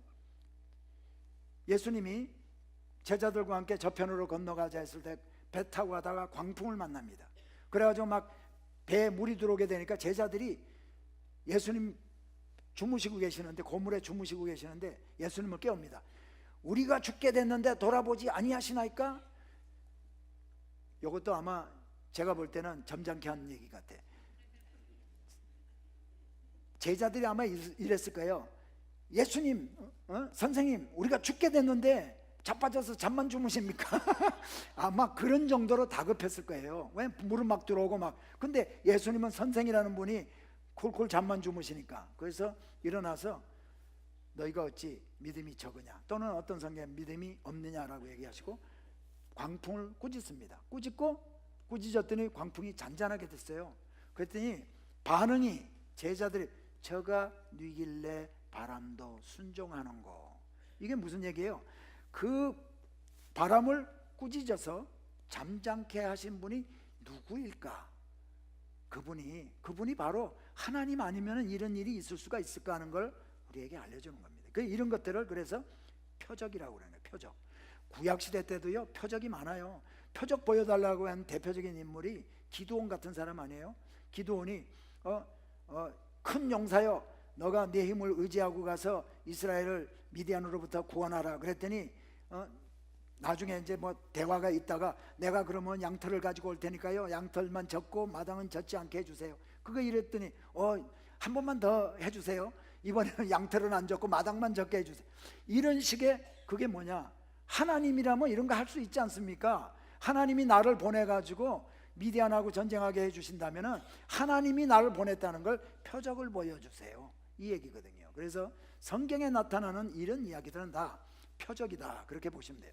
자, 그래서 가나 혼인잔치에서 물을 포도주로 변화시킨 것, 이제 표적을 보여주시고요. 가버나움을 방문합니다. 그러고 나서 유월절을 지내게 돼요. 유월절은 뭐죠? 유월절. 저는요 옛날에 유월절은 6월달에 지내는 게 유월절인 줄 알았어. 유월절은 패스오버, 그죠? 지나가는 거야. 이스라엘 백성들이요 애굽에서 출애굽한 거, 애굽에서 구원받은 것을 기념하는 날이 유월절이에요. 그래서 그때 초태생들을 다 죽이는데 어린 양을 잡아가지고 문 인방과 문 설주에다 발라라, 그러면 내가 지나갈게, 패스오버. 그래가지고 그렇게 했더니 애굽의 모든 초태생들은 다 죽는데 이스라엘의 초태생들은 하나도 죽지 아니하고 구원받고 그날 밤에 애굽으로부터 출애굽을 하게 되거든요. 그래서 출애굽을 한 다음에 시내산 앞에서요 약 11개월 동안 텐트 치고 있을 때 유월절을 한번 지내고, 그 다음에 한 38년 동안 못 지내다가 요단강을 건너와서 길갈에서 유월절을 지내게 됩니다. 그러고 나서부터는 해마다 유월절을 지내고, 유월절 지내러 이제 예루살렘을 가시죠. 유월절. 그러니까 아까도 제가 말씀드렸지만은 유월절을 지낼 때 이스라엘 갈릴리 지역에서 이렇게 내려가지 않아요. 이렇게 내려가면 편한 길이 있어요. 족장의 길이 있어요. 족장 시대 때 아브라함이, 야곱이, 또 뭐 이삭이 다녔던 길이야. 그 다음에 아브라함의 종이었던 엘리에셀도 이 길로 다녔고요. 구약 시대 때 사람들이 걸어다니면서 만들어진 길, 걸어다니면서 만들어진 길은 어떤 길일까요? 가장 편한 길이겠죠. 사람들이 편하니까 그 길로 갔잖아. 그 편한 길이 있어요. 여기 있는데 이쪽을 통과하지 않냐. 왜? 여기 사마리아가 있기 때문에. 그래서 이렇게 가서 내려가 가지고 여기서 이렇게 가서 또 올라갑니다. 이 힘든 길을 이렇게 다녔단 말이에요. 유월절 지내러 그렇게 간 거죠. 자, 그래서 가서 성전을 청소하는 이야기가 나와. 내 아버지 집은 기도하는 집이라고 그러면서 거기서 돈 바꾸는 사람, 돈을 거기서 왜 바꾸냐면요, 성전 안에는 성전 안에서 통용되는 세겔이 있어요. 성전 세겔. 그거를만 거기 안에서 물건을 뭐 사고 팔고를 할 수 있는데, 그러니까 그 돈 바꾸고 주고 하면서 커미션 다 떼는 거지. 그리고 그 다음에 거기 안에 예물을 비둘기라든가 양이라든가 이거를 드리는데 가져가서 백성이 드리려고 그러면은 이거는 점 있어서 안 돼, 태자를 넣는 거예요. 그러고는 저쪽에서 자기들하고 같이 이거 짜고 있는 사람들한테서 사게 만드는 거예요. 그래서 돈을 벌고 이렇게 하는 일들. 그래서 예수님이 청소를 해요. 성전을 막 채찍으로 이렇게 내쫓고 우리 내 아버지 집은 기도하는 집이라. 자, 여러분이요, 권사님이 장로님 집에 가가지고 이 집이 왜 이렇게 더러워? 그리고 걷어붙이고 막 빗자루 쓸고 막 백큐하고 막 그래요? 남의 집에 가서는 안 하잖아. 자기 집에 가서 하잖아. 근데 예수님은 성전에 갑자기 와가지고 내 아버지 집은 기도하는 집이라 그러면서 막 이렇게 내쫓고 막 이렇게 하니까요, 그건 뭐예요? 이거는, 여기는 대제사장과 제사장들은 지네 건데 알았는데 엉뚱한 사람이 와가지고 막 그러니까 열받는 거예요. 예수님이 2번 이거 하시고 예수님 마지막 잡히시기는 그 주간에도 한 번 또 그렇게 하시거든요. 그러니까 대제사장들이 열받는 거죠. 이게 엉뚱한 사람이 와가지고. 그러니까 자, 그리고 니고데모 이야기 나오고요. 유대에서 세례도 베푸십니다, 예수님이. 그 다음에 사마리아 여인을 수가성 그 우물가에 가가지고 사마리아 여인 만나는 이야기가 나와요. 사진을 조금 보여드릴까? 자, 여기 보면은 세겜이 여기 있고요. 세겜이 있고 여기 수가라고 있어요. 근데 세겜에는 그리심산과 에발산, 그리심산, 에발산 있고 여기 수가라는 거예요. 세겜은 우리가 잘 아는 대로 뭐 구약 성경에 많이 등장하죠. 아브라함이 하란에서 떠나가지고 제일 먼저 가서 정착한 데가 세겜이고, 뭐 또 야곱도 하란에 가가지고 외삼촌 집에 가서 그러다가 와서 세겜에 와가지고 딸 디나가 세겜이 추장 에게 강간당하고 하는 이야기 있는 데가 세겜이에요. 근데 예수님이 여기에 가가지고 수가성 여인을 만나는 이야기가 나옵니다. 사진은 안 나오네. 사진 한번 보여드린다고 그랬으니까 보죠. 세겜.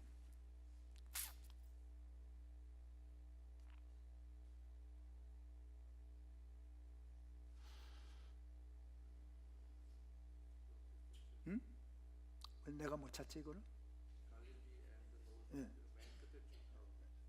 여기 있네.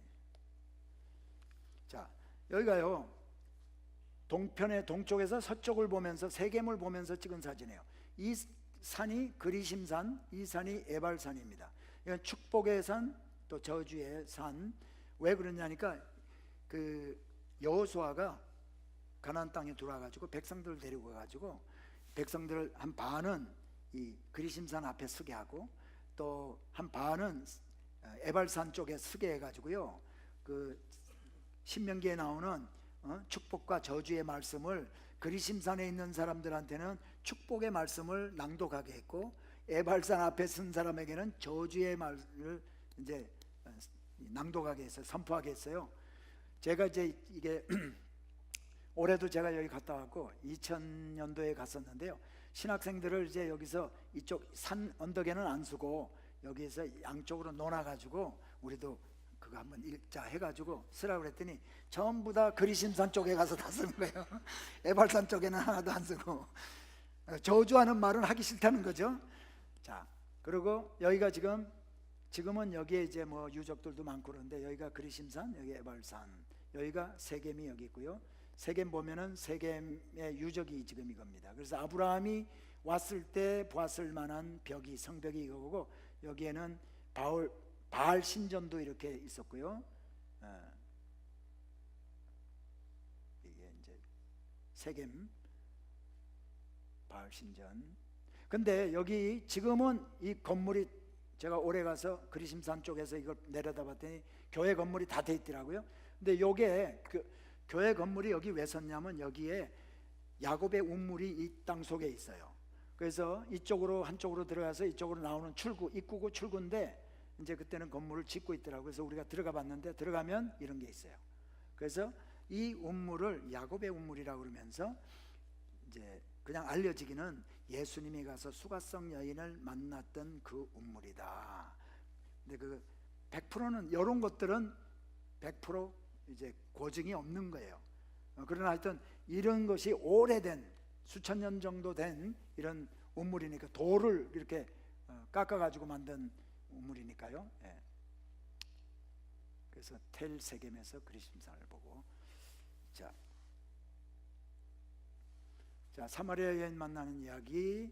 또 왕의 신하의 아들을 고치는 이야기. 가버나움에서 예수님을 나사렛에서 갔더니 예수님을 배척합니다. 본래 선지자가 고향에선 대접을 받는 법이 없다는. 그렇죠. 우리 동네에서 같이 뭐 코 올리고 같이 다 놀고 다 이렇게 봤던데 뭐 어느 날 뭐 선생님이라고 그러고 와서 그러니까 우습게 볼 수 있죠. 이게 사울도 그랬어요. 사울도 제비 뽑아가지고 이스라엘 백성들 다 모여가지고 사무엘이 제비 뽑자 해가지고 뽑았더니 베냐민 지파가 뽑히고 다 뽑아가지고 사울 가족이 뽑히고 거기서 뽑았더니 사울이 뽑혀. 그래서 사울을 왕으로 세우잖아요, 사무엘이. 그랬더니 그러고 이 기브아라는 곳에서 살던 사람인데 사울이 집으로 돌아갈 때 사람들이 사울을 아는 동네 사람들, 저거 기스의 아들 사울 아니냐, 별 볼 일 없는 놈 저놈, 이러면서 업신여긴 적이 있어요. 나중에 전쟁을 해가지고 승리하고 돌아올 때 그 백성들이 저거 그때 왕을 깔보던 저놈들 다 죽이자고 그랬을 때 사울이 그때만 해도 겸손하고 그럴 때거든요. 그렇게 하지 않습니다. 나중에는 많이 교만해지고 하지만은. 자, 예수님 배척해서 어디로 가느냐? 가버나움으로 이사를 가요. 근데 아까 그 지도에도 보면 알지만 여기 나사렛이 여긴데요, 나사렛 가서 보면 산동네예요. 지금도 그 산에 있거든요. 여기에는 큰 길이 지나다니질 않아요. 근데 가버나움은 갈릴리 호수 북편의 가버나움인데, 이 가버나움은 저 애굽에서부터 오는 길이, 큰 길이 메이저 트렁크 로드가 여기를 지나가요. 그래서 다메섹까지 갑니다. 그렇기 때문에 예수님이 이때 나사렛에서 떠나가지고 가버나움으로 선교 기지를 옮긴 거는 거기에 있어서 복음을 전하고 사역을 해야 복음 전파가 많이 되기 때문에 그렇게 한 것으로 우리 신학자들이 많이 보고 있습니다. 자, 그리고 네 제자를, 아까 제가 말씀드렸던 마태복음의 네 제자를 부르는 이야기가 나오고요. 그 다음에 베드로 여기 조금 잘라졌는데, 베드로 거기 가버나움에 가서 보면요, 가버나움 제가 사진도 좀 보여드릴게요.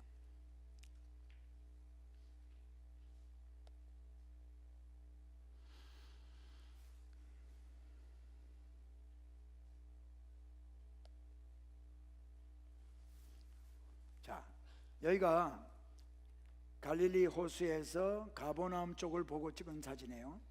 근데 가버나움에, 이거는 이제 제가 찍은 사진은 아닙니다. 위에서 찍은 건데, 여기에 베드로 장모 집터가 있어요. 그리고 여기 팔각이 이렇게 있잖아요.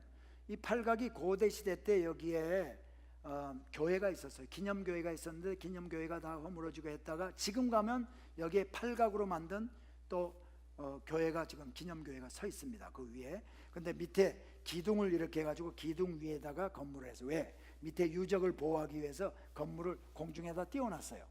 그리고 여기가 바로 예수님이 들어가서 가버나움에 가서 회당에 가서 말씀을 전할 때 귀신의 정체가 드러나는 거예요.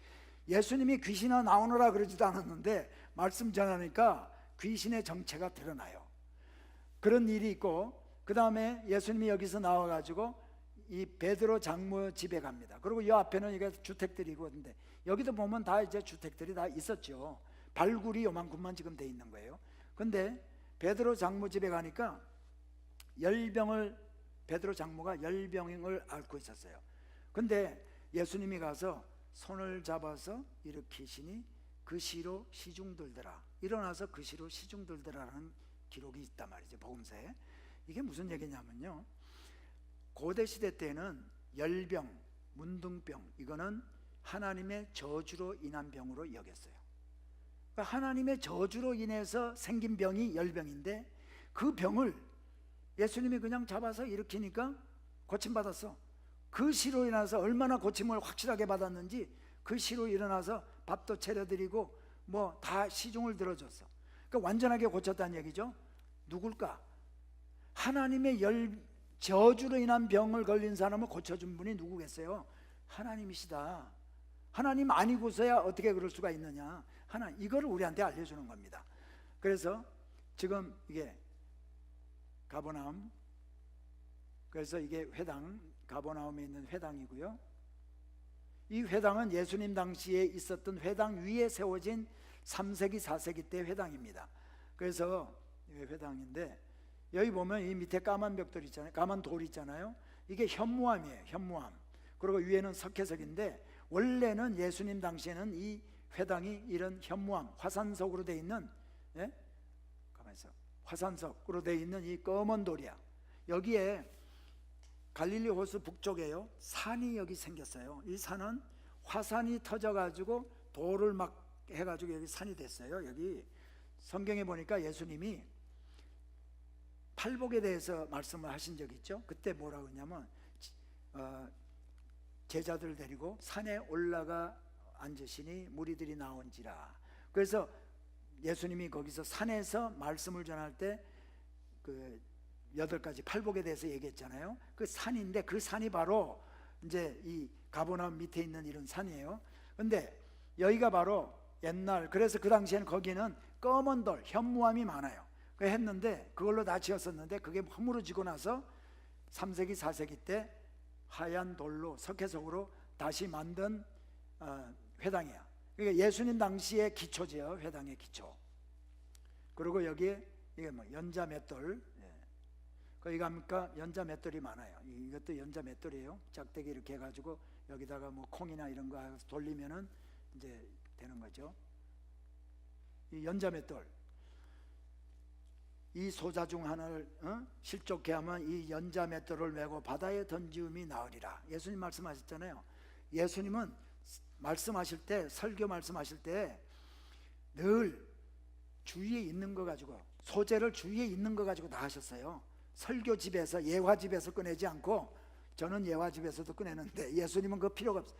예수님 갈릴리 호수는요, 이 철새들이 많이 날라와요. 그래서 하늘에 나는 새를 보아라.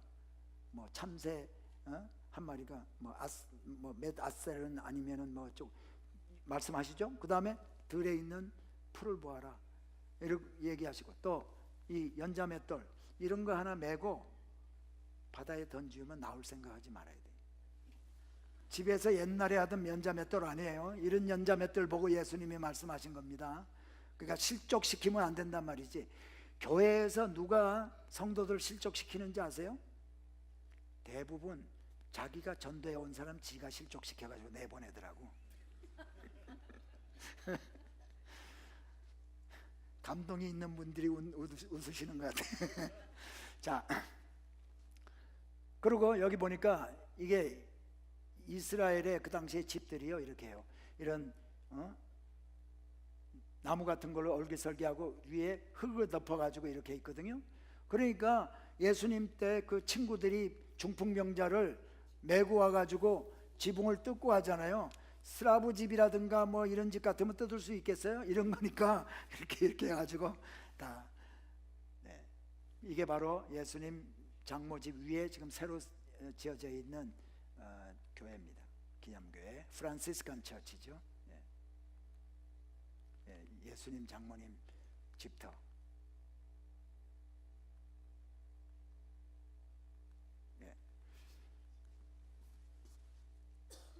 자, 그 다음에 이게 초기 사역이고요. 중기 사역. 중기 사역은 가버나움에서 순회 전도를 하면서 많이 이제 전도하시고 치유 사역도 하시고요. 그 다음에 마태, 세리 마태를 불러요. 세리 마태를 가버나움에서 부르시는데요. 이걸 좀 우리가 이해를 좀 하셔야 돼.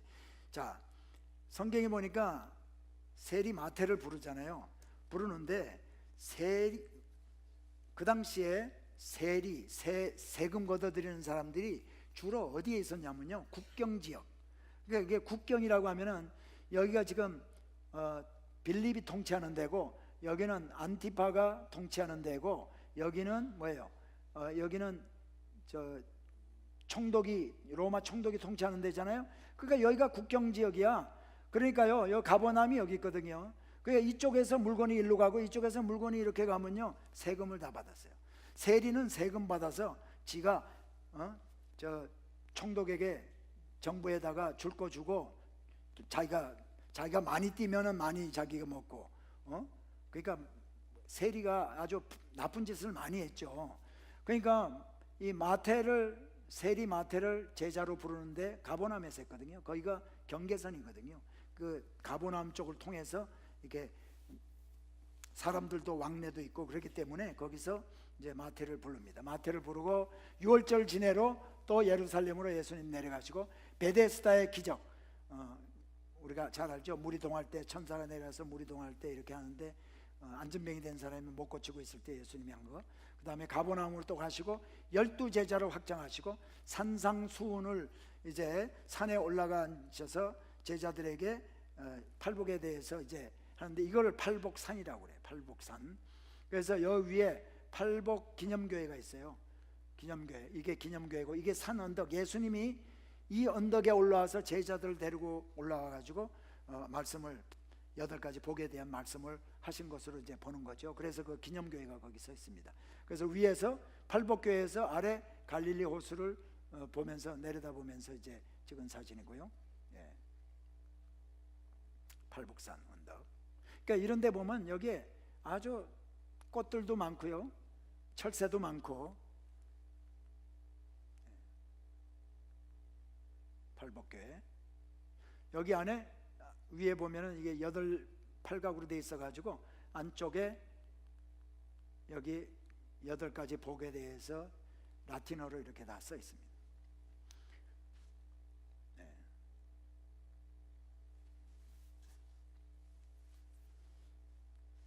그 다음에 나인성 과부의 아들, 죽은 아들을 살리는 이야기, 거라사로 갑니다. 거라사로 갈 때요 광풍을 잔잔케 하는 이야기 나오죠. 예수님이요 이 마가복음에 보면 마가복음 4장인가요? 거기 보면은 예수님께서 제자들에게 저편으로 건너가자. 저편으로 건너가서 하려고 하는 게 뭐냐? 예수님은 거라사에 있는 그 광인을 고치기 위해서 지금 가시는 거예요. 가자 할 때 다른 배들도 함께 하더니라고 돼 있어요. 그 얘기는 다른 배들도 같이 갔다는 얘기는 바다가 잔잔했다는 얘기예요. 떠날 때는 잔잔했는데 한참 가다가 보니까 예수님은 피곤해서 배 뒤편에서 베개를 베고 주무시는데 막 바람이 막 불기 광풍이 붑니다. 그랬더니 배에 물이 들어오고 막 해서 제자들이 우리가 죽게 됐는데 돌아보지 않으십니까 하고 막 했더니 예수님이 일어나서 너희가 어찌 믿음이 적으냐 하면서 바람을 꾸짖었더니 바람이 잔잔케 되는지라 제자들이 저가 누길래 바람도 순종하는 거 했다는 얘기가 나왔어요. 여기에서 우리는 너희가 어찌 그렇게 믿음이 적으냐 또는 너희가 어떻게 믿음이 없느냐라고 하신 이 예수님의 말씀이 무엇일까 한번 생각해 보려고 합니다. 어떻게 생각하면 이런 예수님의 의미가 야 내가 이 배에 있는데 이 배가 침몰하겠냐? 아무리 광풍이 불어도 이 배가 내가 타고 있는데 이게 뭐 어떻게 되겠냐? 너네 그렇게 믿음이 없어? 이런 의미로 하셨을까?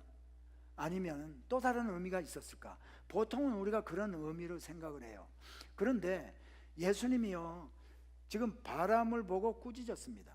바람을 꾸짖은 거는 뭐냐면 우리가 가다가 이렇게 가다가 길에 걸려가지고 넘어졌어요. 내가 그럼 돌에 걸려가지고 넘어졌다. 돌아서서 야 이 더러운 돌아 왜 내 길에 내 발에 걸려가지고 이렇게 나를 넘어뜨리게 하느냐 하면서 썩 물러가라 하고 막 내가 그 돌을 꾸짖습니까? 꾸짖지 않잖아요. 꾸짖는 것은 무생물한테는 꾸짖질 않아요. 그죠? 꾸짖는 거는 살아있는 생명체에게 꾸짖는단 말이지.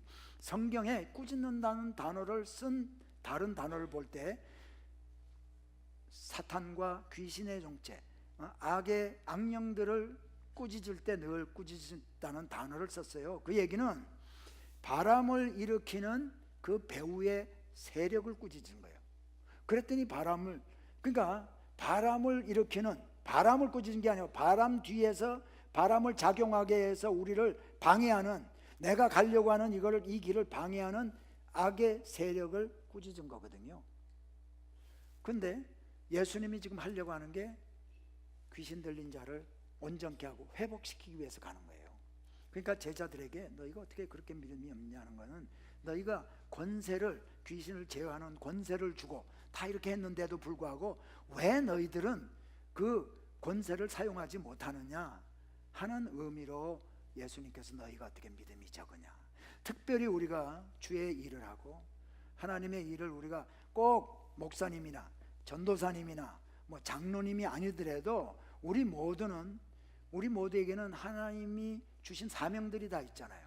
복음을 증거하고 사람들을 영혼을 구원하는 그런 우리에게 사명이 다 있단 말이죠. 근데 우리가 이런 일을 위해서 쓰임 받으려고 할 때는요, 꼭 이 죽은 자들, 교회 다니면서도 아무 일도 안 하는 사람한테는 그냥 가만 놔두지만은 뭔가 주를 위해서 하려고 할 때는요, 악의 세력이 우리를 방해하고 넘어뜨리려고 하는 세력들이 꼭 있다는 걸 여러분 기억하시기 바랍니다. 그때 믿음을 가지고 우리가 예수의 이름으로 또 예수님의 권세로 우리 그 뒤에서 우리를 방해하는 것을 내쫓고 우리가 거기서 좌절하고 포기하지 아니하고 일어설 수 있어야 될 줄 믿습니다.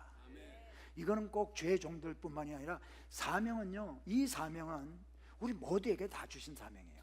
우리를 구원해 주시기 위해서 십자가에 죽으시기까지 하신 그분, 나를 위해서 십자가에 죽으시기까지 하신 그분이 나를, 아무 공로가 없지만 나를 구원해 주셔서 영원한 생명을 우리에게 허락하시고 이렇게 소망을 가지고 살게 할 때는 우리에게 주신 사명이 있는데, 그 사명을 우리가 가지고 사명을 이루려고 노력을 할 때는요, 꼭 우리를 방해하는 세력이 있음을 여러분 꼭 기억하시기 바랍니다.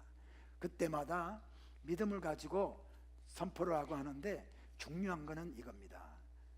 우리가 평소에는 예수님 없는 것 같이 살다가 내가 필요할 때, 내가 어려울 때만 엎드려서 기도하고 내가 필요할 때만 예수 이름으로 명하노니 이 병만은 떠나갈지어다 하고 할 때 주님이 그때는 역사 안 해요. 구약 성경에 보니까 그렇잖아요. 구약 성경에 이스라엘 백성들이 언약궤를 메고 갔지만 언약궤 빼앗겼잖아. 그러나 그 빼앗긴 언약궤는 블레셋에 가져가 가지고 다곤의 전에 있으면서도 거기에 있는 아스돗이라든가 에굴론이라든가 가드에 있는 블레셋 사람들을 다 독종이 걸려서 죽게 만드는 하나님의 능력이 나타났잖아요. 근데 빼앗겼잖아. 왜 빼앗겼는가? 그때는 사사시대였기 때문에 이스라엘 백성들이 하나님의 능력을 의지한 것이 아니라 평소에는 하나님을 업신여겼어. 업신여기다가 전쟁에서 지니까 에베네셀로 아벡에서 전쟁할 때 그냥 하나님의 언약궤가 이 언약궤는 옛날에 메고 여리고를 돌았을 때 여리고성이 무너지고 요단강을 건넜을 때 요단강물이 멈춰졌어. 그러니까 그거 가지고 가자. 이거 가지고 오면 이길 거야. 그러나 하나님은 그 전쟁에서 이스라엘 백성들을 패하게 하셨어요. 패하게 하신 이유가 하나님을 이용하려고 했기 때문에 하나님이 역사하지 않은 겁니다. 하나님은 오늘날도 우리가 믿음 가지고 평소에 하나님을 인정하고 믿음으로 사는 그 사람, 하나님을 인정하고 하나님 지금도 살아계셔서 우리를 보고 계시고 우리를 좀 통치하고 계신다는 하나님 임재 안에서, 임재 아래에서 사는 삶을 사는 사람이 예수의 이름으로 기도하고 예수 이름으로 귀신을 내어쫓고 예수 이름으로 선포할 때에 주님이 역사하시는 줄 믿습니다. 오늘 여러분 2시간 동안 공부하느라고 수고하셨고요. 우리가 헤어지기 전에 한번 주님 앞에 기도 한번 하고요, 헤어지고 내일 또 7시 반에 만나기를 원합니다. 오늘 기도할 때 주님, 내가 매일매일의 삶 가운데 주님을 잊고 살았을 때가 너무나 많았습니다. 그러나 이제부터 주님이 누구이신가를 오늘 말씀을 통해서, 그동안에도 알아왔지만 특별히 오늘 말씀을 통해서 다시 한번 깨닫고 주님 임재 아래서 주님 앞에서 우리가 사는 것처럼 내가 살겠습니다. 주님, 나와 함께 하시는 것을 내가 늘 경험하고 그 주님을 믿음으로 내가 섬기며 나아갈 수 있도록 도와주세요. 그리고 믿음 가지고 내가 악의 영들을 이렇게 물리치고 또 질병을 물리치고 또 주님 앞에 나아가며 기도할 수 있도록 믿음 가지고 살아갈 수 있도록 도와주세요. 우리 주님 한번 외치고 한번 기도하고 제가 기도하고 마치겠습니다. 주님, 하나님 은혜를 감사합니다. 오늘도 하나님께서 아버지의 부족한 종을 통해서 하나님께서 살아계신 것, 하나님 아버지 하나님이여, 우리가 믿음 없음을 다시 한번 아버지 생각하면서 아버지 예수의 제자들이, 예수님의 제자들이 믿음 없는 행동을 했던 것처럼 아버지 우리가 살지 않기를 아버지 다짐하면서 아버지 하나님이여, 이제 주님의 임재 아래에서 우리가 사는 것을 늘 아버지하며 경험하며 살기를 원합니다. 주님, 나를 함께하여 주시고 우리 성도님들과 함께하여 주셔서 우리가 기도할 때, 믿음으로 기도할 때에 아버지 하나님의 놀라운 역사가, 놀라운 은혜가 임하게 도와주시고, 하나님의 권능이 우리의 기도를 통해서 나타나게 하시고, 우리의 삶 가운데 주님의 능력이 나타나는 삶을 우리가 살아갈 수 있도록 하나님 도와주시옵소서. 사랑하는 우리 에브리데이 교회 모든 성도님들이 아버지 하며 받은 사명이 있는 줄 믿습니다. 아버지 하며 이 사명을 위해서 살아갈 때에, 아버지 하며 매일매일의 삶 가운데 주님을 인정하고 살 때에 아버지 하며 놀라운 능력이 나타날 줄 믿사오니, 하나님 우리 모든 성도님들이 아버지 주님이 보시든 안 보시든, 아버지 어디에서든, 교회든 직장에서든 집에서든 하나님의 임재를 늘 아버지 경험하면서 살아가는 우리 모든 성도님들이 되도록 도와주셔서, 아버지 하며 우리 에브리데이 교회 성도님들을 통해서 하늘나라가 확장이 되고 지경이 넓혀지며 많은 영혼들이 주님 앞에 돌아오도록 인도하여 주시옵소서. 하나님 은혜를 감사합니다. 하나님 오늘도 저희들에게 주신 많은 말씀들이 있었지만은 그 가운데서 우리가 주님을 매일매일의 삶 가운데 인정하고 살아야 함을 다시 한번 깨닫고 오늘 이 시간 결단합니다. 우리가 교회를 떠나서 가정에서, 직장에서, 사회에서 살아갈 때 하나님의 자녀로, 하나님의 백성으로, 하나님 살아계신 것, 하나님이 내 머리털까지 계시는 분이라는 것을 믿고 사는, 하나님 임재 아래 사는 그런 삶으로 말미암아 우리의 삶이 복된 삶이 될 뿐만이 아니라 우리의 삶을 통해서 하나님이 역사하는 그런 삶이 되도록 도와주시옵소서. 우리가 예수 이름으로 선포할 때에 아버지 하나님의 능력이 나타나며 악령이 쫓겨나가며 질병이 고침받으며 우리가 회복되게 될 줄 믿사오니, 하나님 우리 모두에게 이런 능력을 허락해 주시옵소서. 에브리데이 교회에 주신 사명이 크신 줄 믿습니다. 하나님 우리 에브리데이 교회 성도님들을 통해서 아버지 하나님의 많은 복음이 이 주위에 전파되고 많은 영혼들이 구원받는 그런 놀라운 은혜가 있게 하여 주시옵소서. 예수 그리스도 이름으로 축복하고 기도드립나이다. 아멘. 할렐루야. 주님께 영광의 목소리 올립니다. 할렐루야. 감사합니다. 안녕히 돌아가시고요. 내일 뵙겠습니다. 내일 안 오실 분들 한번 손 들어보세요. 내일 뵙겠습니다. 감사합니다.